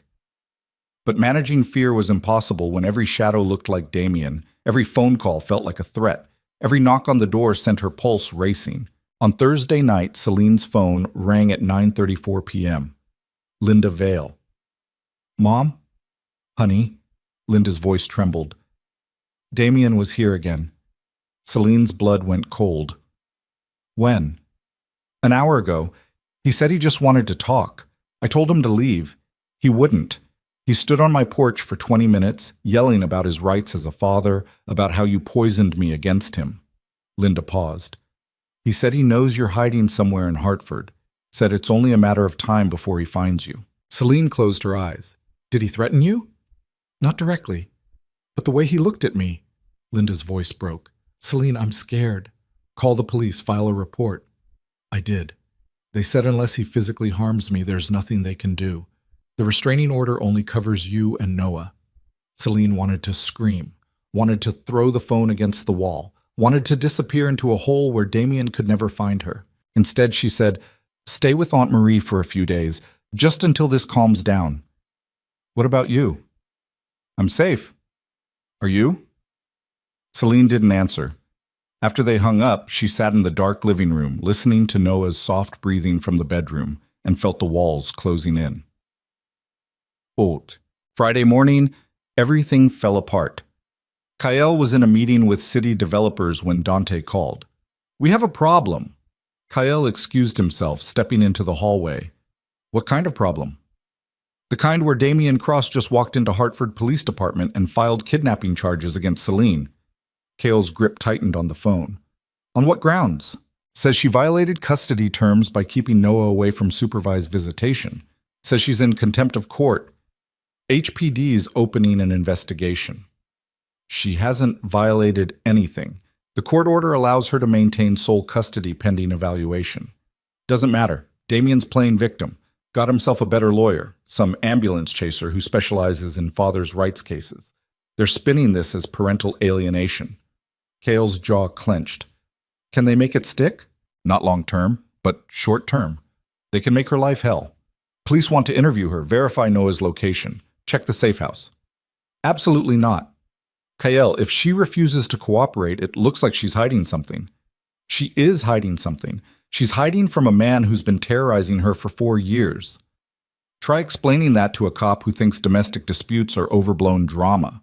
Cale exhaled slowly. Set up the interview, but I want Patricia there, and I want it on record. Officially. Done. But there's more. What? Damien's lawyer subpoenaed Celine's employment records. Wants to know who hired her, why, how much she makes. They're building a case that you've been financially coercing her. Cale went very still. Say that again. They're claiming you used your position to manipulate a vulnerable employee into a relationship, that you're controlling her the same way Damien did, just with money instead of violence. The accusation hit like a physical blow, because it wasn't entirely wrong.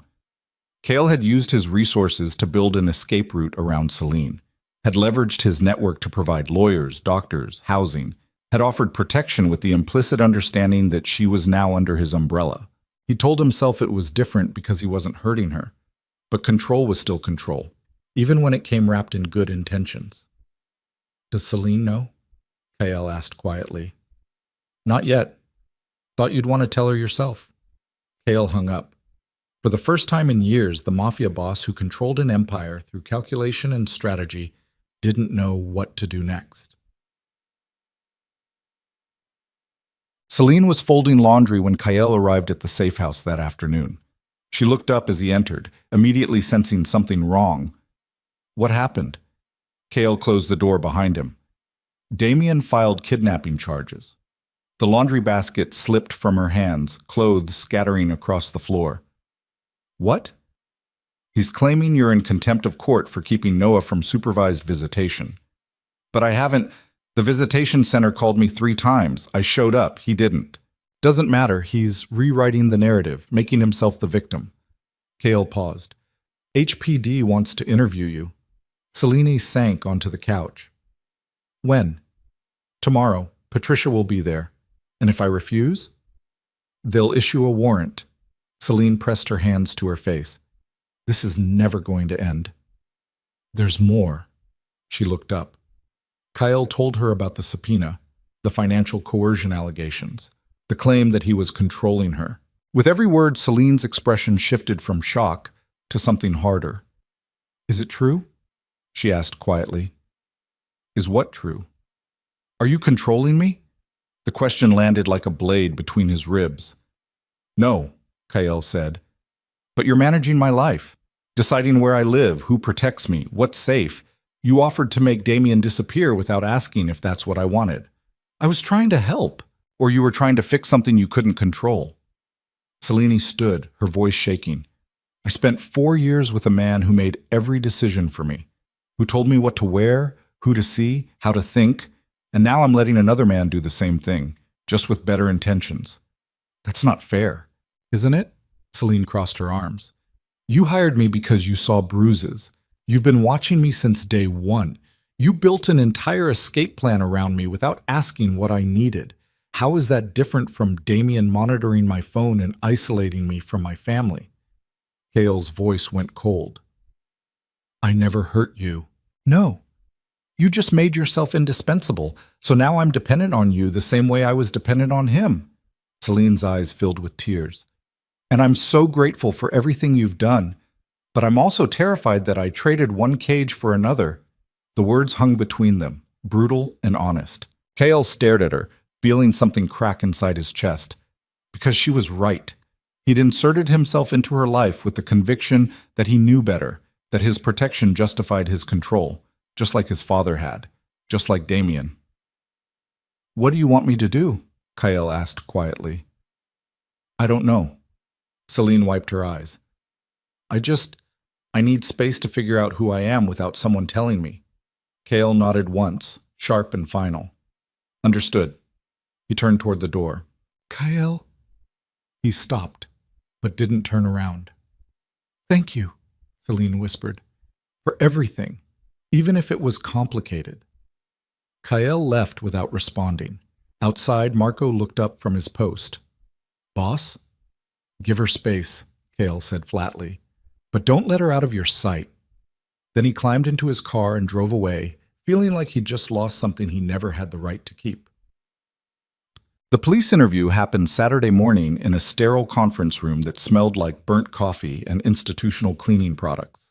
Celine sat across from Detective Lisa Morrison, a woman in her 40s with tired eyes and a notepad covered in shorthand. Patricia Rourke sat beside Celine, briefcase open, recorder running. "Ms. Vale," Detective Morrison began, "Damian Cross filed a complaint alleging you've denied him access to his son in violation of a court order. Can you respond to that?" "It's not true," Celine said. "The visitation center called me 3 times to schedule supervised visits. I showed up every time. Damian didn't." "Do you have documentation?" Patricia slid a folder across the table. "Sign-in sheets from the visitation center, time-stamped. Ms. Vale arrived at 2 p.m. for each scheduled appointment. Mr. Cross failed to appear." Detective Morrison reviewed the documents. "And where is Noah currently?" "Safe," Patricia interjected. "Location is protected under the custody order. I need to verify his well-being. He's with a licensed physician who can provide medical documentation confirming he's healthy and unharmed." "That's not the same as—" "Detective," Patricia's voice sharpened. "My client has a restraining order against a man with a documented history of violence. Revealing Noah's location would endanger both their lives. If you want verification, we can arrange a supervised meeting with child services present." Detective Morrison sighed. "Fine, but I need it within 48 hours. Done." The detective turned back to Celine. "Mr. Cross also alleges that you're in a romantic relationship with your employer, Kael Virelli, and that he's been financially coercing you." Celine's hands clenched beneath the table. "That's not true." "But Mr. Virelli did arrange your housing, legal representation, medical care. He helped me leave an abusive situation. Did he ask for anything in return?" "No." "Not even your company, your gratitude, your affection?" Patricia stood. "This interview's over. You're implying my client traded sexual favors for protection, which is defamatory and irrelevant to the complaint. I'm trying to establish whether a woman can accept help from a man without owing him her body." "Yes, Detective, she can." Detective Morrison closed her notepad. "We'll be in touch." Outside, Celine leaned against the building, breathing hard. "That was a setup," Patricia said grimly. "Damian's lawyer fed her those questions." "Can they prove anything?" "There's nothing to prove. But they don't need proof. They just need doubt. If they can paint you as a woman who manipulates men, first Damian, now Kael, it undermines your credibility." Celine felt sick. "What do I do?" "You distance yourself from Kael, publicly. No contact, no financial ties, nothing that looks like dependence." "But I am dependent. He's paying for this apartment. For you, for everything." Patricia was quiet for a moment. Then she said, "Then we need to change that. Fast." That night, Celine called Kael. He answered immediately. "Are you all right?" "I need to move out of the safe house." Silence. Then, "Why?" "Because Damian's lawyer is using it against me, claiming you're controlling me financially. I need to prove I can stand on my own." "Where will you go?" "I'll figure it out." "Celine, please, don't make this harder than it already is." Kael was quiet for a long time. Finally, he said, "I'll have Marco help you pack." "Thank you." "For what?" "For letting me go." The line went dead. Sag. Celine found a studio apartment in a neighborhood she couldn't afford, signed a lease with money she didn't have, and moved in with Noah on a gray Sunday afternoon. The apartment was half the size of the safe house. The heat barely worked. The windows didn't lock properly, but it was hers. No bodyguards outside, no surveillance cameras, no one telling her where to go or who to trust, just her and Noah. That first night, she lay in bed listening to sirens wail past outside and wondered if she'd made a catastrophic mistake. Her phone buzzed. Unknown number. Against every instinct, she answered. "I know where you are," Damian whispered. Celine's blood turned to ice. "You thought moving would help?" Thought cutting ties with your rich boyfriend would save you? Damien laughed, low and vicious. I've been watching that building for 3 days, baby. Saw you move in, saw you struggle with the boxes, saw you tuck Noah into bed through that broken window lock. Celine couldn't breathe. You're all alone now, Damien continued. No guards, no lawyers, no one to hear you scream. He paused. I'll see you soon. The call ended. Celine sat frozen, phone trembling in her hand. Then she heard it. Footsteps in the hallway outside her door. Slow, deliberate. Stopping right outside her apartment. A knock. 3 times. Celine grabbed Noah from his bed, pressed her hand over his mouth, and backed into the bathroom. Another knock. Louder. Celine! Damien's voice muffled through the door. I know you're in there. The doorknob rattled. Celine's pulse hammered so hard she thought her heart would explode. The lock clicked. The door opened. Footsteps inside her apartment. Celine locked the bathroom door with shaking hands, pulled out her phone, and dialed 911. 911, what's your emergency? Someone broke into my apartment, Celine whispered. He's going to kill me. Ma'am, what's your location? Celine gave the address, her voice barely audible. Police are on their way. Stay on the line. Through the bathroom door, she heard Damien moving through her apartment, opening closets, checking under the bed. Celine, he called out, voice sing-song and terrifying. Come out, wherever you are. Noah whimpered. Celine clamped her hand tighter over his mouth, tears streaming down her face. Footsteps approached the bathroom. The doorknob turned. Locked. A pause. Then Damien's fist slammed against the door hard enough to crack the frame. Open the fucking door, Celine! Another slam. The wood splintered. Celine screamed. Sirens wailed in the distance, growing closer. Damien heard them too. This isn't over, he hissed through the door. You hear me? This isn't fucking over. Footsteps retreating. The apartment door slamming. Then silence. Celine collapsed against the bathroom wall, Noah clutching her neck, both of them shaking so hard their teeth chattered. The police arrived 4 minutes later. By then, Damien was gone, and Celine finally understood with devastating clarity that she couldn't do this alone. She pulled out her phone, dialed Kyle. When he answered, she said 3 words, I need help. Kyle arrived in 11 minutes. Celine heard his car screech to a stop outside her building, heard his footsteps pounding up the stairwell 3 at a time. When he burst through her apartment door, past the 2 uniformed officers taking her statement, past the splintered bathroom doorframe, past everything, his eyes found hers with an intensity that made her chest ache. Are you hurt? Celine shook her head. Noah pressed against her chest so tightly she could feel his heartbeat through her ribs. Cale turned to the officers. What happened? The older cop, badge-reading Hensley, flipped through his notepad. Forced entry. Suspect fled before we arrived. Ms. Vale identified him as Damien Cross, subject of an active restraining order. Did you put out an APB? We're canvassing the area, but without physical evidence or witnesses. He threatened her over the phone, broke into her apartment, terrorized her child. Cale's voice dropped into something cold and lethal. What more do you need? Sir, I understand you're upset. Do you? Cale stepped closer. Because from where I'm standing, you're treating this like a domestic dispute instead of what it actually is. Stalking, breaking and entering, attempted assault. Officer Hensley's jaw tightened.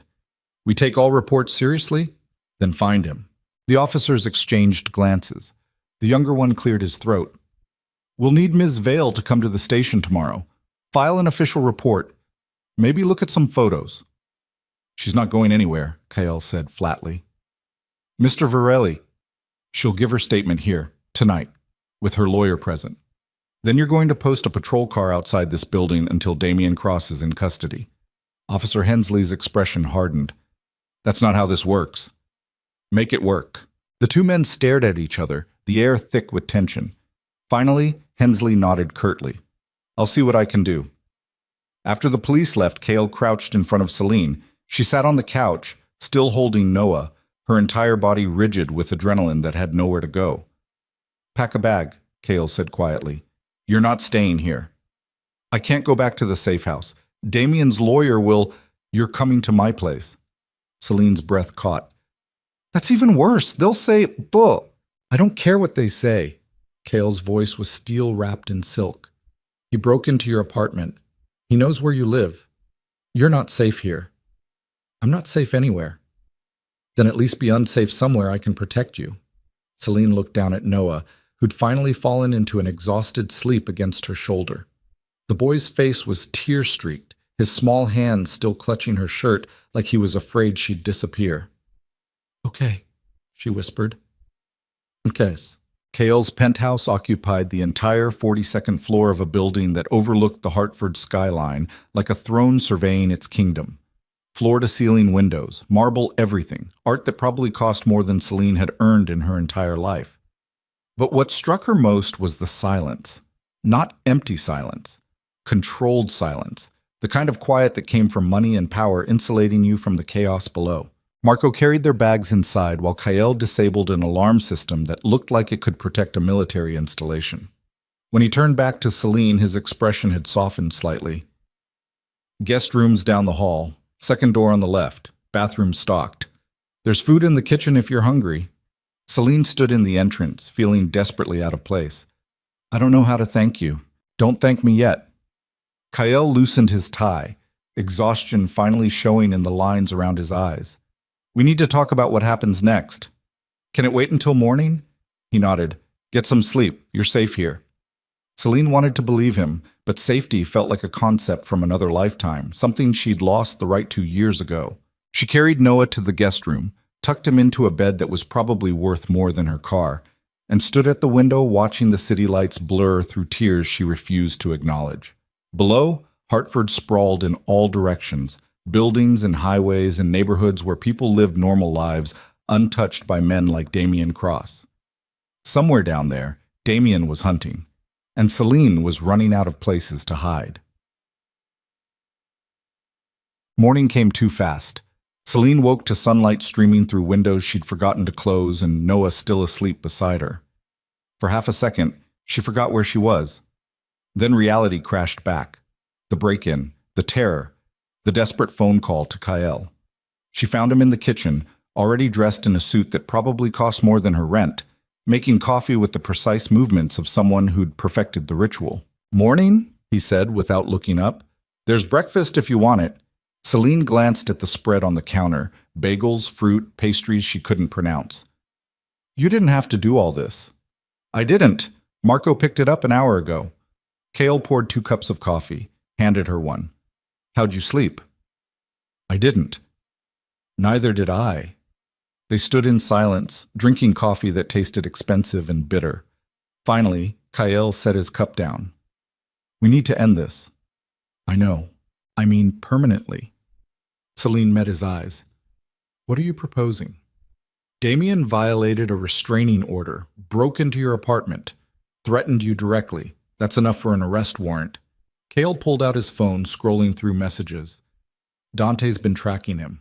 Last ping was at the Starlight Inn 3 hours ago. So we call the police. We could. Kyle's expression was unreadable. But cops move slow. Paperwork, bureaucracy, Miranda rights. By the time they process the warrant, Damien's gone. What's the alternative? Kale set the phone down. I send my people. We find him. We hold him until HPD arrives. Then we hand him over with enough evidence to keep him locked up while the courts work. Celine's pulse quickened. That's kidnapping. That's a citizen's arrest. Is there a difference? Legally? Sometimes. Kale's jaw tightened. But I'm not asking for permission. I'm telling you what I'm going to do. You can either be part of the decision or not. Celine stared at him. This was the Kyle Varelli she'd heard whispers about, the man who ran an empire through calculated violence, who made problems disappear, who operated in shadows where laws bent to accommodate power, and he was offering to use that darkness for her. What if something goes wrong? She asked quietly. It won't. But if it does, then I handle it. Kale stepped closer. You've spent 4 years being afraid, 4 years waiting for someone to save you. I'm not going to save you, Celine. I'm going to give you the chance to stop being afraid. The words hit like a physical blow. Because he was right. She'd been living in terror so long it had become her baseline. She'd learned to move quietly, speak carefully, anticipate violence before it arrived. Fear had rewired her brain until survival was all she knew, but survival wasn't living. "Do it," Celine said. Cale nodded once. "Stay here. Don't leave for any reason. Marco's outside. If anything happens, you call me immediately." "What are you going to do?" "What I should have done the night you called me." He grabbed his jacket. "I'm going to end this. Cheek." The Starlight Inn looked exactly like the kind of place where dreams went to die. Cale parked 2 blocks away, watching the building through tinted windows. Dante sat in the passenger seat, going through surveillance footage on a tablet. "Room 23, Dante confirmed. "Damien's truck is in the lot. No movement in the last 40 minutes. Cale studied the layout. 2 floors, outdoor corridors, multiple exits, security cameras that probably hadn't worked in years. "How many men do we have?" 4. "Marco's staying with Celine. That leaves Vincent, Tommy, and Sal." "Enough." Cale checked his watch. "HPD's got a warrant ready to execute. They're 30 minutes out. We go in, secure Damien, keep him contained until the cops arrive." "And if he resists?" Cale's expression went cold. "Then he resists." They moved fast. Vincent and Tommy circled to the back exits while Cale and Dante approached room 23 from the front. The motel was quiet. Mid-morning on a Monday, most rooms empty or occupied by people who didn't ask questions. Cale knocked on the door. No answer. He knocked again. "Damien Cross, open up." Still nothing. Dante pulled out a keycard, courtesy of a motel clerk who understood the value of looking the other way, and slid it through the lock. The door clicked open. Inside, the room was chaos. Empty beer bottles covered every surface. The bed was unmade, sheets twisted like someone had been fighting invisible demons. Photos covered one wall, pictures of Celine, Noah, Linda's house, Varelli Holdings, the safe house. Damien had been documenting her life like a serial killer building a shrine, but Damien himself was gone. "He knew we were coming," Dante said quietly. Cale crossed to the window. It was open, curtain fluttering in the breeze. On the sill, fresh scuff marks. "He ran," Cale said. "Recently." His phone buzzed. Marco. "Boss, we got a problem." Cale's blood went cold. "What kind of problem?" "Celine's gone." The world tilted. "What do you mean, gone?" "I stepped away for 5 minutes to check the perimeter. When I came back, the penthouse was empty. Her and the kid, both gone." Cale's grip tightened on the phone. "Find her. Now." He hung up, already moving toward the door. Dante grabbed his arm. "Cale, think. If Damien has her, then I'm going to kill him." Celine had made the decision in the 30 seconds between Cale leaving and Marco stepping outside. She'd stood in that pristine penthouse, surrounded by wealth and security that wasn't hers, and realized something devastating. Hiding wasn't working. Running wasn't working. Letting other people fight her battles wasn't working. Damien had spent 4 years conditioning her to be helpless, and she'd been proving him right. So when her phone buzzed with a text from an unknown number, she didn't delete it. She read it. "Meet me. Bushnell Park. South entrance. Come alone, or I disappear and you spend the rest of your life looking over your shoulder." Every instinct screamed trap. Every therapist she'd ever talked to would have told her not to go. But Celine was done listening to fear. She grabbed Noah, still half asleep, wrapped him in his jacket, and slipped out of the penthouse while Marco was checking the stairwell. The elevator ride down felt endless. By the time she reached the lobby, her pulse was hammering so hard she thought she might pass out. But she kept moving, through the doors, onto the street, into a cab she couldn't afford. "Bushnell Park," she told the driver. He glanced at her in the rearview mirror, taking in her pale face and the terrified child in her arms. "You okay, miss?" "Just drive." 20 minutes later, she stood at the south entrance to Bushnell Park, Noah clutching her hand, searching the scattered groups of morning joggers and dog walkers for Damien's face. She found him sitting on a bench beneath a bare oak tree.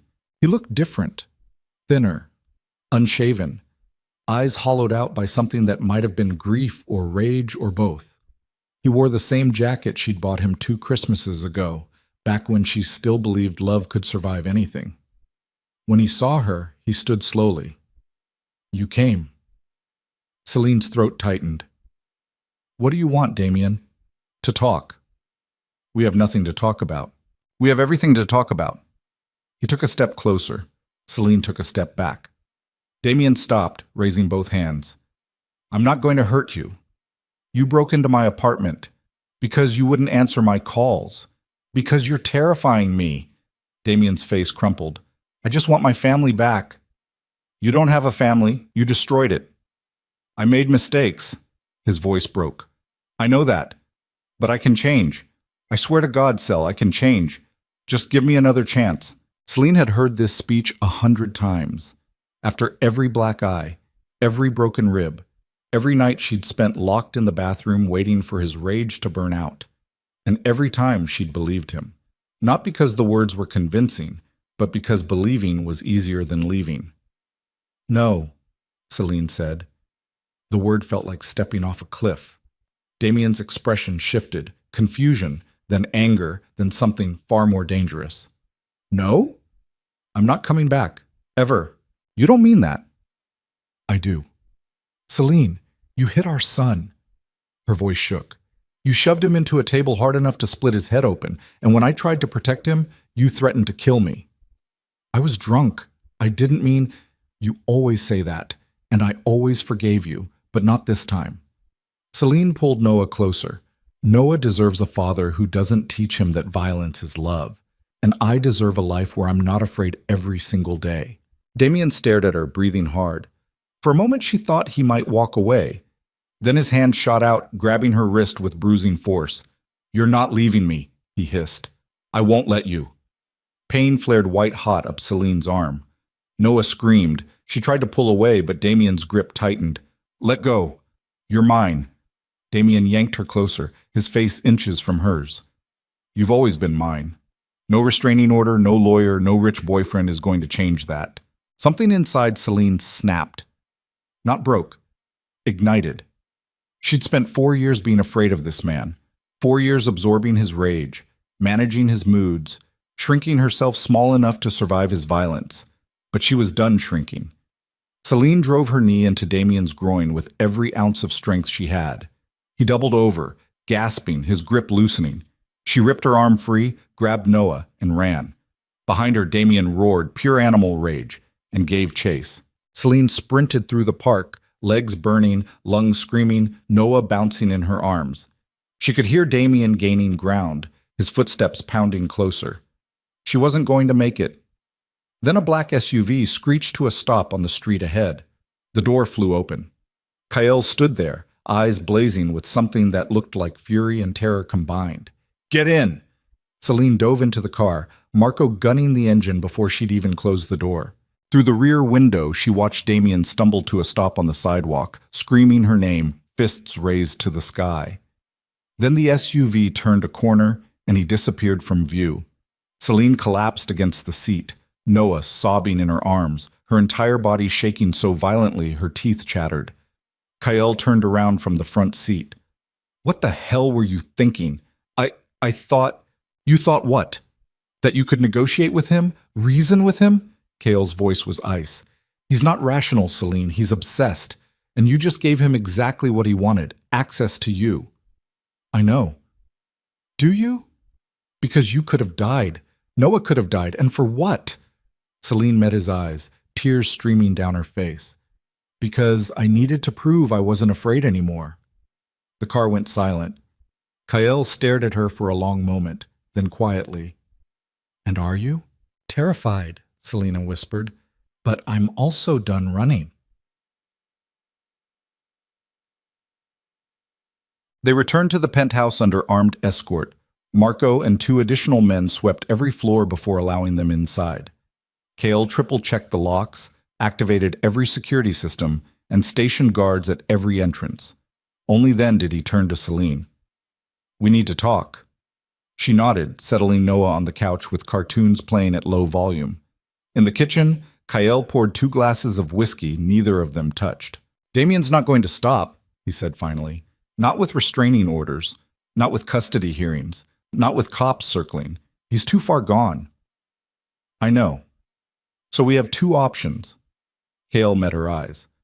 We wait for him to cross a line serious enough that the legal system can't ignore it, which means waiting for him to hurt you or Noah badly enough that he goes to prison. Celine's stomach turned. Or I make him disappear tonight, permanently. No body, no evidence, no trial, just gone. The offer hung between them. Explicit, terrible, final. Celine thought about Noah's face when Damien grabbed her wrist. Thought about 4 years of violence disguised as love. Thought about the hollowed-out woman she'd been 6 months ago, too broken to imagine escape. Then she thought about the restraining order that hadn't stopped Damien. The police who moved too slow. The legal system designed to protect abusers until their victims were already dead. If I say yes, she whispered, what happens to you? Nothing you need to worry about. I'm serious. Kyle was quiet for a long moment. My people are good at making problems disappear. Damien becomes a missing person, cold case, eventually forgotten. I've done it before. I'll do it again. And you're okay with that? I stopped asking myself that question years ago. Celine closed her eyes. Every moral fiber she had screamed that this was wrong, that murder was murder, regardless of justification, that she couldn't fight darkness with more darkness. But Noah's terrified sobs echoed in her memory, and she realized with devastating clarity that morality was a luxury she could no longer afford. Do it, she said. Cale nodded once. Okay. He pulled out his phone, started to dial. Wait, Celine said. He paused. I need to be the one to call him, to set the meeting. Her voice shook. If I'm asking you to do this, I have to own it, all of it. Cale studied her carefully. You understand what you're asking? Yes. Once it's done, there's no taking it back. I know. He handed her a burner phone. Make the call. Celine's hands trembled as she dialed Damien's number, the number she'd deleted and rememorized 100 times. He answered on the first ring. Cell.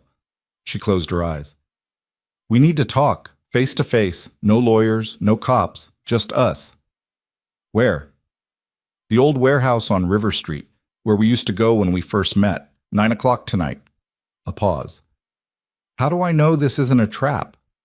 Because I'm tired of fighting, and I think maybe you're right. Maybe we can fix this. The lie tasted like poison, but Damien believed it, because abusers always believed their victims would come back. 9 o'clock, he repeated. Just you. Just me. She hung up, looked at Kyle. It's done. Kyle made 3 phone calls, short, clipped, coded language Celine didn't fully understand. Then he turned back to her. My people will be in position by 8. When Damien arrives, they'll handle it. You stay here. With Noah. With Marco. When it's over, I'll call you. I want to be there. Absolutely not. He's a monster, and what happens next isn't something you need to witness. Kyle's voice gentled slightly. You asked me to handle this, so let me handle it. Celine wanted to argue. She didn't, because deep down she knew Kale was right. Some doors, once opened, destroyed everyone who walked through them. Axe. 9 o'clock arrived with the weight of inevitability. Celine sat in Kyle's penthouse, Noah asleep in her arms, watching the clock tick toward the moment that would change everything. Marco stood by the window, silent and vigilant. Her phone buzzed. Kyle. He's here. 2 words. Celine's pulse spiked. She imagined Damien pulling into that abandoned warehouse, expecting reconciliation, expecting her. Finding Kyle's people instead. What happened next would be quick, clinical, permanent, and she'd ordered it. 5 minutes passed. 10. 15. Her phone rang. Kyle. She answered with shaking hands. Is it done? Silence on the other end. Then, we have a problem. Celine's blood went cold. What kind of problem? Damien didn't come alone. What? He brought a gun and a hostage. The world tilted. Who? Cale's voice was tight with fury. Your mother. Celine's phone slipped from her hand, clattering against the floor. Through the speakers, she heard Kyle shouting orders, heard car doors slamming, heard her mother screaming in the background, and she understood with horrifying clarity that the trap she'd set for Damien had just sprung in reverse. Now everyone she loved was in the same place, with a desperate man holding a gun. And it was entirely her fault. Celine didn't remember grabbing her coat or racing to the elevator or screaming at Marco to drive faster. She only remembered the warehouse materializing through the windshield like something from a nightmare. Rusted metal siding, shattered windows, the kind of abandoned industrial skeleton that Hartford had forgotten decades ago. 3 black SUVs surrounded the building, headlights cutting through darkness. Men in dark suits moved with military precision, establishing perimeters, checking sight lines. And somewhere inside that building, Damien held her mother at gunpoint. Marco grabbed Celine's arm before she could bolt from the car. "You can't go in there." "That's my mother." "Which is exactly why you need to stay here. Boss's orders." Celine ripped her arm free. "I don't work for your boss." She was out of the car before Marco could stop her, sprinting toward the warehouse entrance. 2 of Kyle's men tried to intercept her. She dodged the first, ducked under the second's reaching arm, and crashed through the rusted door into darkness that smelled like oil and decay. Inside, fluorescent work lights had been set up, casting harsh shadows across a cavernous space filled with abandoned machinery and 20 years of industrial neglect. Kale stood 30 feet from the entrance, hands raised, his voice calm but carrying an edge that could cut glass. "Damien, let's talk about this." Celine's eyes adjusted to the light, and she saw them. Damien stood in the center of the warehouse floor, one arm wrapped around Linda Vale's throat, the other holding a pistol pressed against her temple. Linda's face was tear-streaked, her eyes wide with terror, but she wasn't struggling. She'd gone still in that terrible way prey animals do when they know movement means death. "There's nothing to talk about," Damien said. His voice was raw, shredded by something that might have been grief or madness or both. "You took my family, so I'm taking hers."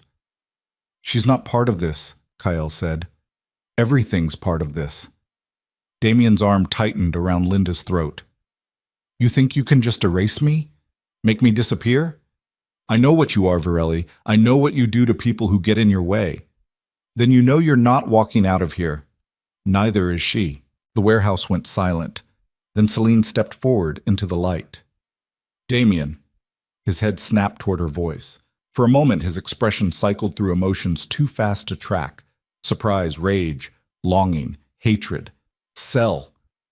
The way he said her name made her skin crawl. "You came." "Let her go.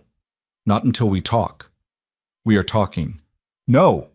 Damien shook his head violently. "We're talking alone. No guns, no bodyguards. Just you and me. Like it used to be." Kyle moved slightly, positioning himself between Celine and Damien. "That's not happening." "Then her mother dies." Damien pressed the gun harder against Linda's skull. "And it's your fault." Celine's pulse hammered. She could see Kyle's men circling, calculating angles, looking for a clear shot.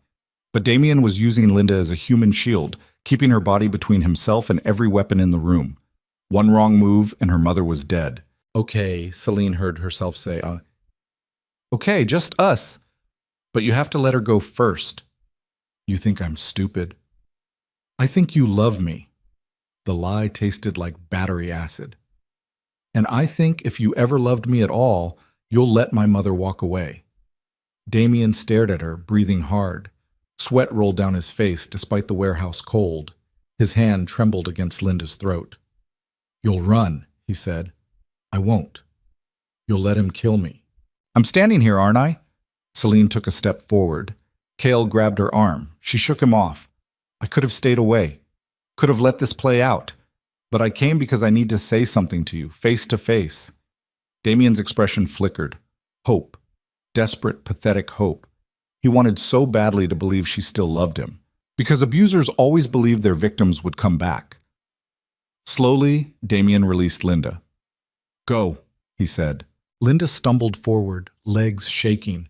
Dante caught her before she fell, pulling her toward the exit. She looked back at Celine once, eyes screaming everything she couldn't say. Then she was gone. Celine stood alone in the center of the warehouse, 20 feet from the man who'd spent 4 years destroying her. surrounded by armed men who couldn't help without risking her life. Damien lowered the gun slightly, not putting it away, just letting it hang at his side. "Say it," he whispered. "Say you still love me."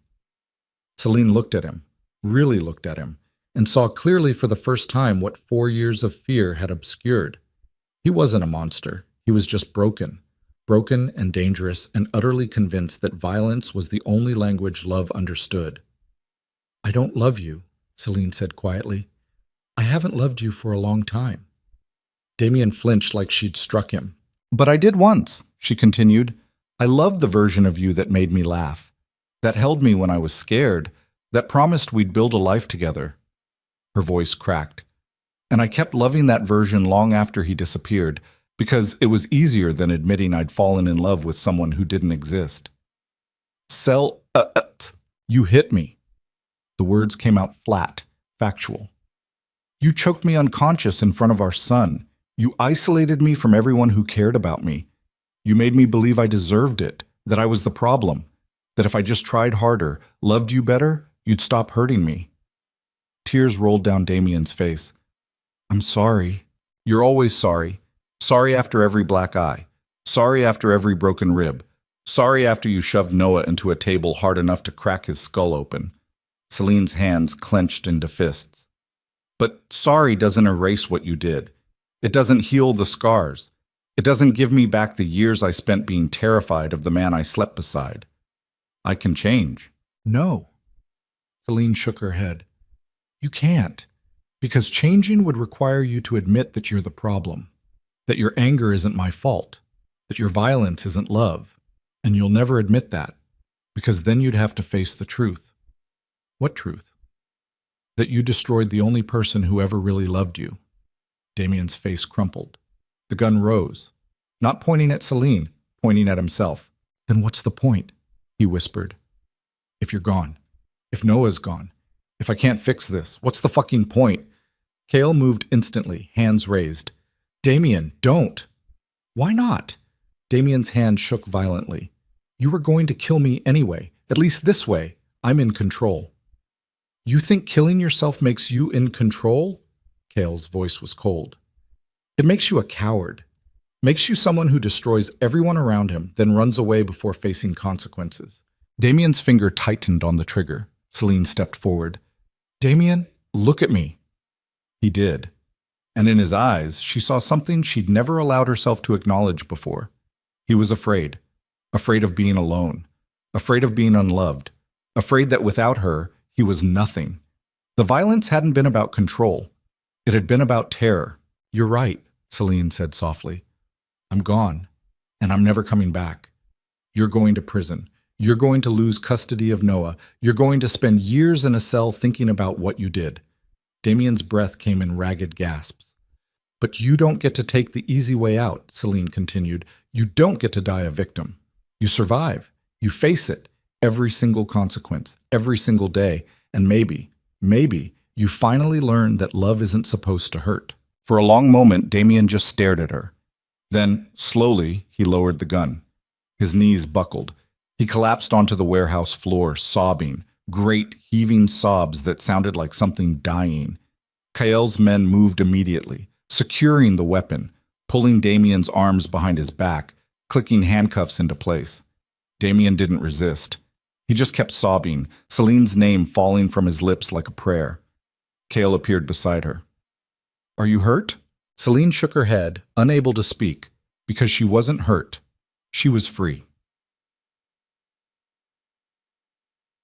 The police arrived 12 minutes later. Detective Morrison took statements while officers processed the scene.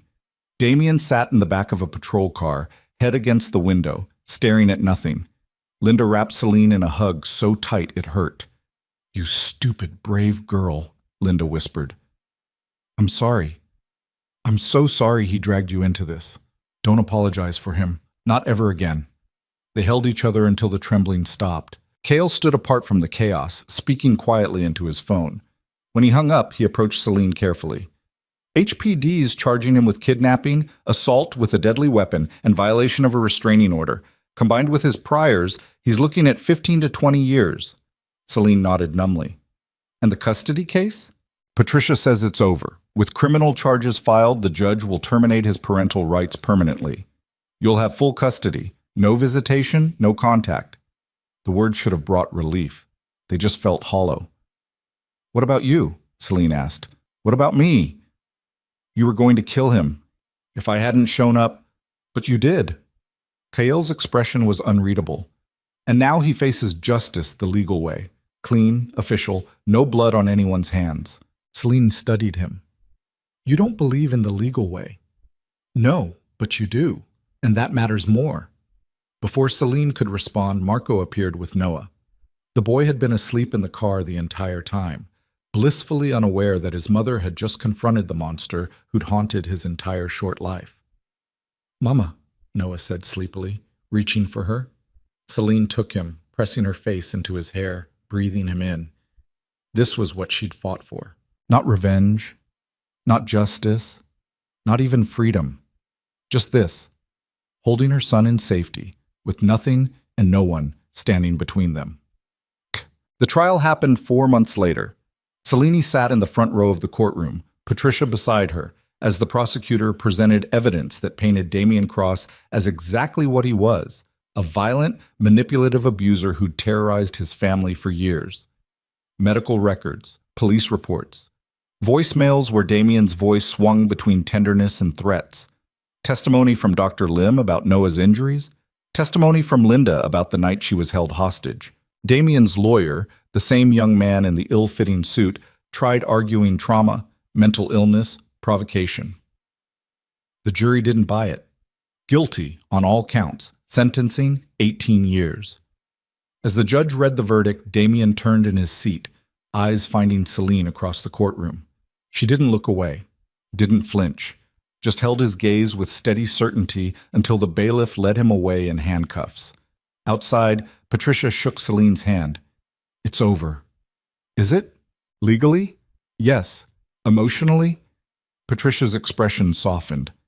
That's going to take longer. But Selena returned to work at Varelli Holdings the following week. She'd been on paid leave since the warehouse confrontation, using the time to move into a real apartment, one she could afford, in a neighborhood with working streetlights and neighbors who smiled at her in the hallway. Margaret Chen met her at the elevator. Welcome back. Thanks. Mr. Varelli wants to see you, his office. Celine's stomach tightened. She and Kael hadn't spoken since the trial. He'd sent flowers when the verdict came through, expensive, beautiful, with a card that read simply, "Congratulations." Nothing else. No phone calls, no visits, no acknowledgement of everything that had happened between them. She knocked on his office door. Come in. Kael sat behind his enormous desk, reviewing documents.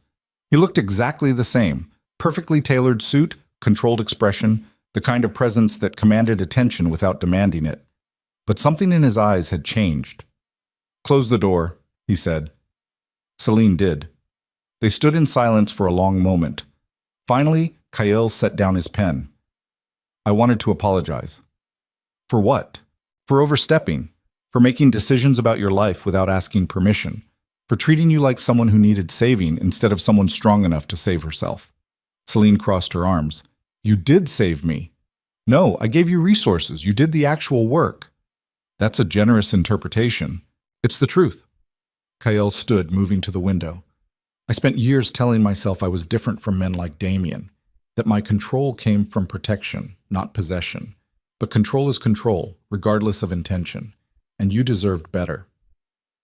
Celine stepped closer. You're not like him. How do you know? Because when I asked for space, you gave it to me. When I made my own choices, even dangerous ones, you let me. And when I needed help, you helped without asking for anything in return. She paused. Damien would have burned the world down before letting me go. You just stepped back. Kael turned to face her. That doesn't erase what I did. No. But it means you're capable of learning, growing, being better. Celine smiled slightly, which is more than most people manage. Where does that leave us? I don't know. Celine was quiet for a moment. But I'd like to find out. Without bodyguards or lawyers or life or death situations forcing our hand. Kael nodded slowly. I'd like that too. Good. Celine moved toward the door, then stopped. One more thing. What? Thank you for seeing me when I couldn't see myself. Kael's expression softened in a way she'd never seen before. You're welcome. Spring arrived slowly in Hartford. Celine completed her associate degree at night while continuing to work at Varelli Holdings during the day. Without the constant exhaustion of survival, her intelligence flourished. She earned a promotion to senior operations coordinator, overseeing logistics for 3 subsidiary companies. Noah started kindergarten. On his first day, he walked into the classroom holding Celine's hand, looked back once, then let go and joined the other children without hesitation. No fear, no clinging, no trauma-induced silence.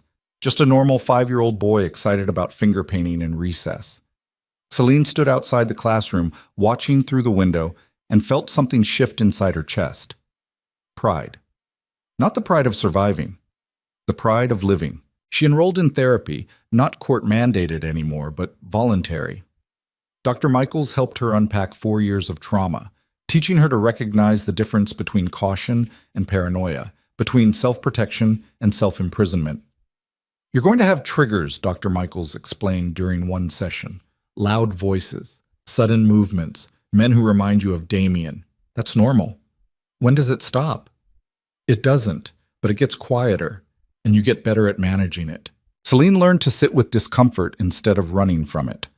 Learned that healing wasn't linear. Some days she felt invincible. Others, she couldn't get out of bed. Learned that being afraid didn't make her weak. It just made her human. 6 months after the trial, Celine received a letter. It arrived in a plain envelope with a return address from a Connecticut correctional facility. She stared at it for 20 minutes before opening it.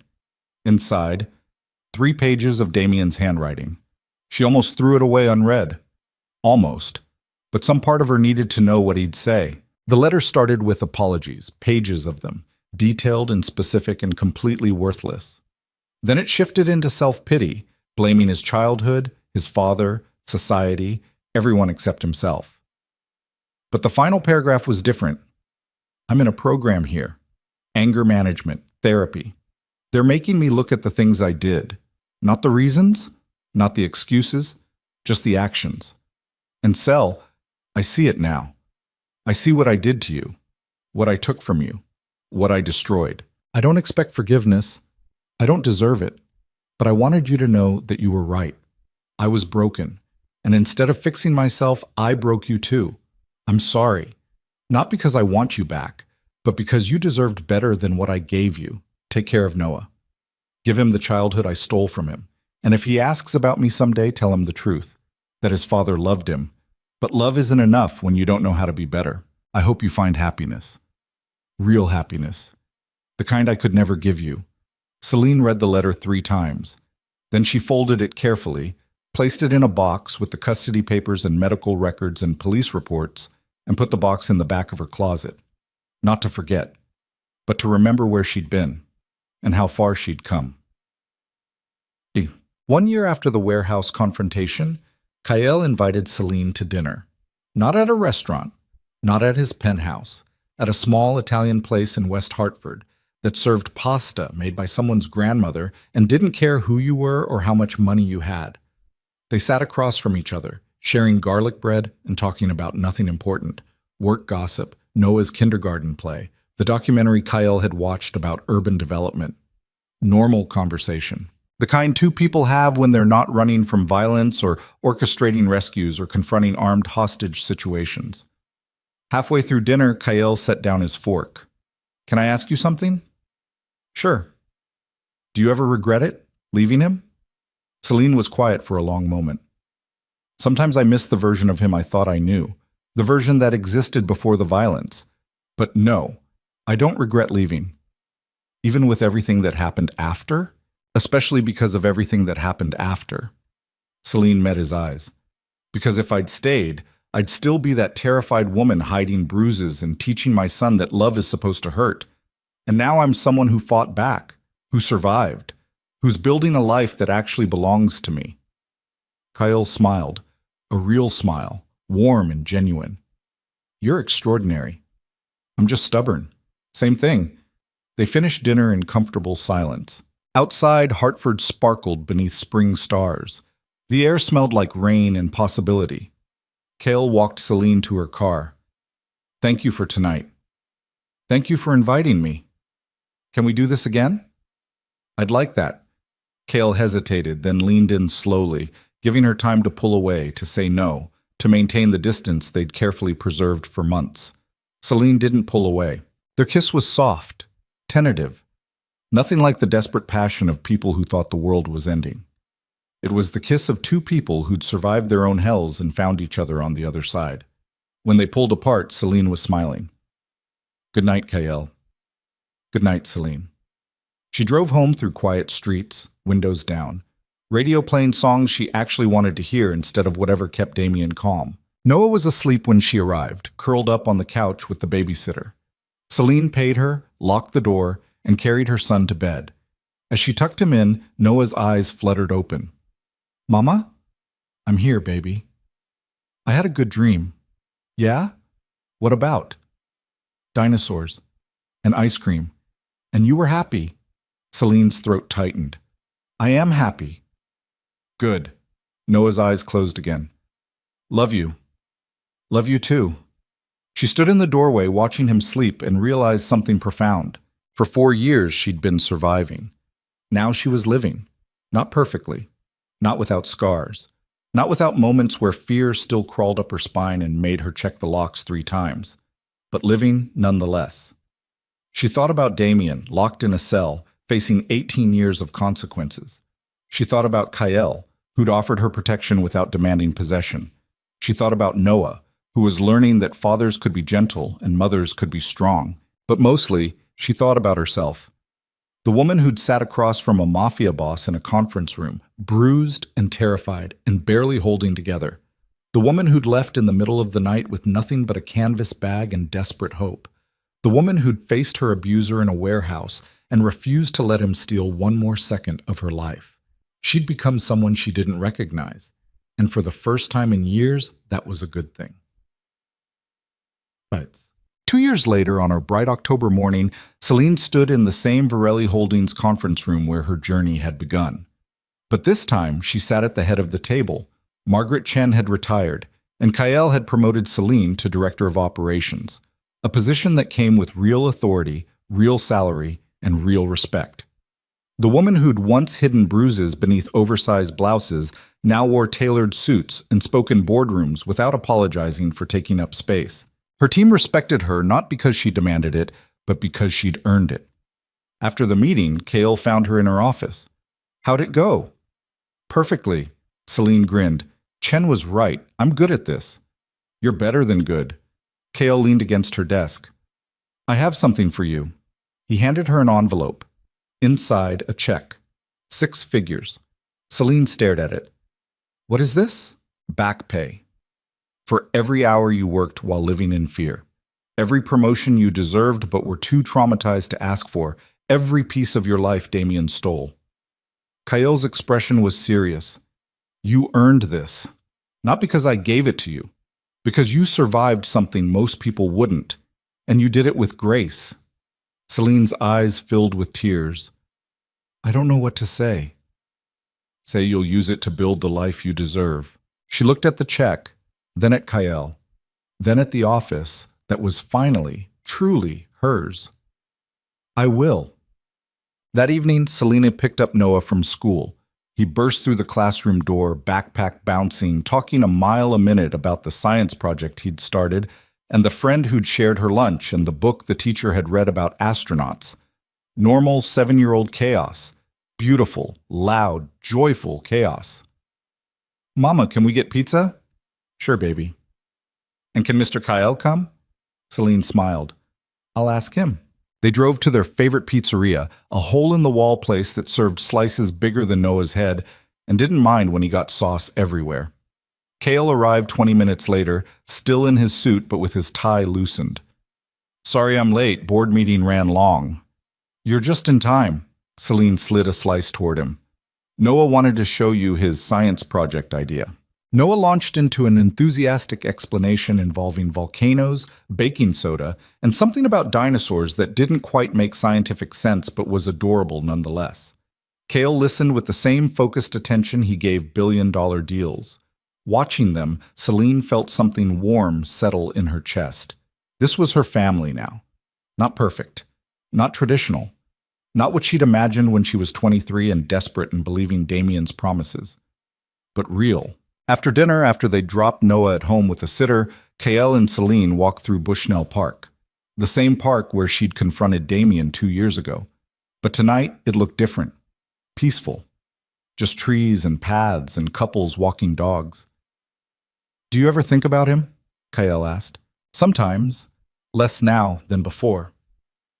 Celine was quiet for a moment. "I used to be angry. Then I was scared. Then I was just tired. Now I mostly feel nothing. He's a part of my past, but he doesn't define my future." "That's good." "What about you? Do you think about your father?" Kael's jaw tightened slightly. "Every day. But not with grief anymore. With understanding." "Understanding what?" "That some people are too broken to fix, and trying to save them just breaks you too." He glanced at her. "My mother spent 15 years trying to save my father. It killed her. I spent 20 years trying to save you, but you saved yourself. You helped. I provided resources. You provided courage." Kael stopped walking, turning to face her. "There's a difference." Celine smiled.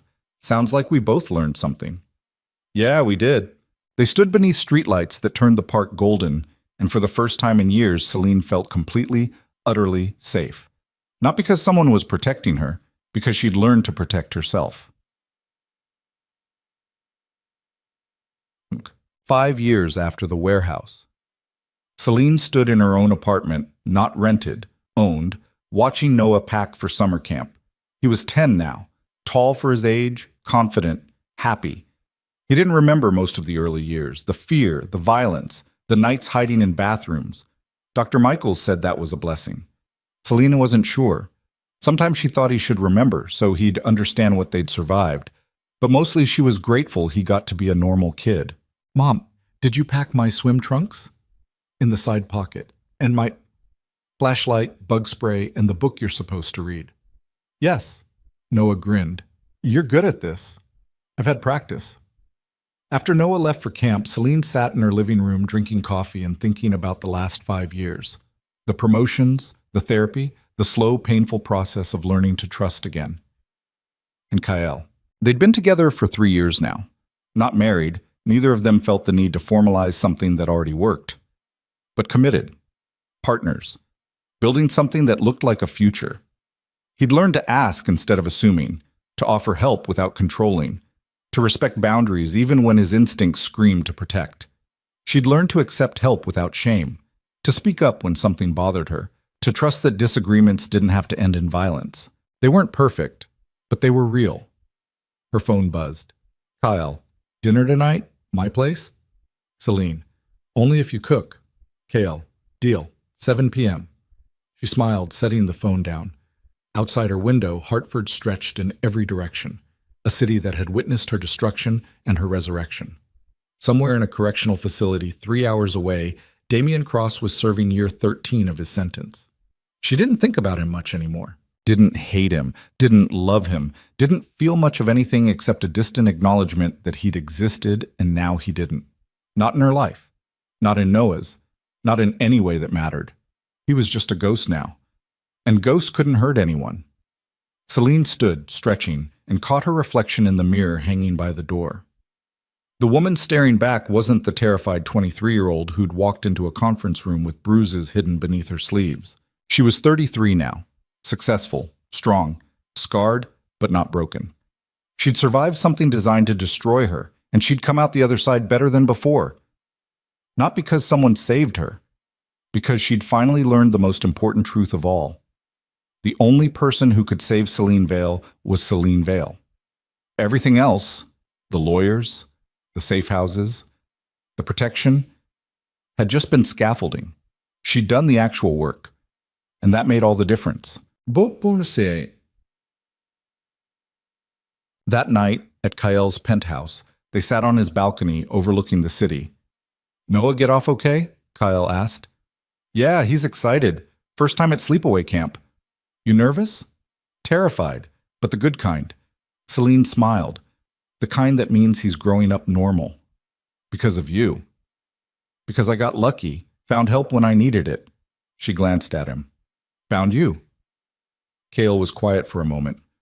"I'm the one who got lucky." They sat in comfortable silence, watching the city lights flicker like stars. Finally, Celine said, "I've been thinking about something." "What?" "Your mother, Elena." Kael's expression shifted. "What about her?" "You said she died believing she'd failed, that she'd wasted 15 years trying to fix someone who couldn't be fixed."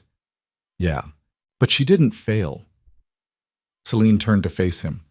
"She survived long enough to raise you, to teach you what real strength looks like, to show you the difference between love and control." Her voice softened. "And because of her, you knew how to help me, which means she saved 2 lives, not just one." Kael's eyes glistened slightly. "She would have liked you. I would have liked her too." They held hands as the night deepened around them, 2 people who'd walked through hell and found each other on the other side. Not because they needed saving, but because they'd learned to save themselves, and then chosen to build something together, something honest, something real, something that didn't require bruises or fear or constant vigilance. Just 2 people, and a choice, and the courage to believe they deserved better. Celine thought about the woman she used to be, the one who'd believed love was supposed to hurt, that she deserved the pain, that leaving was impossible. That woman was gone now, not erased, not forgotten, but transformed into someone who knew her worth, who demanded respect, who understood that strength wasn't about never being afraid. It was about being afraid and moving forward anyway. Below them, Hartford glittered in the darkness, a city full of people fighting their own battles, surviving their own hells, searching for their own versions of freedom. And somewhere in that vast, complicated, beautiful mess, Celine Vale had finally found hers.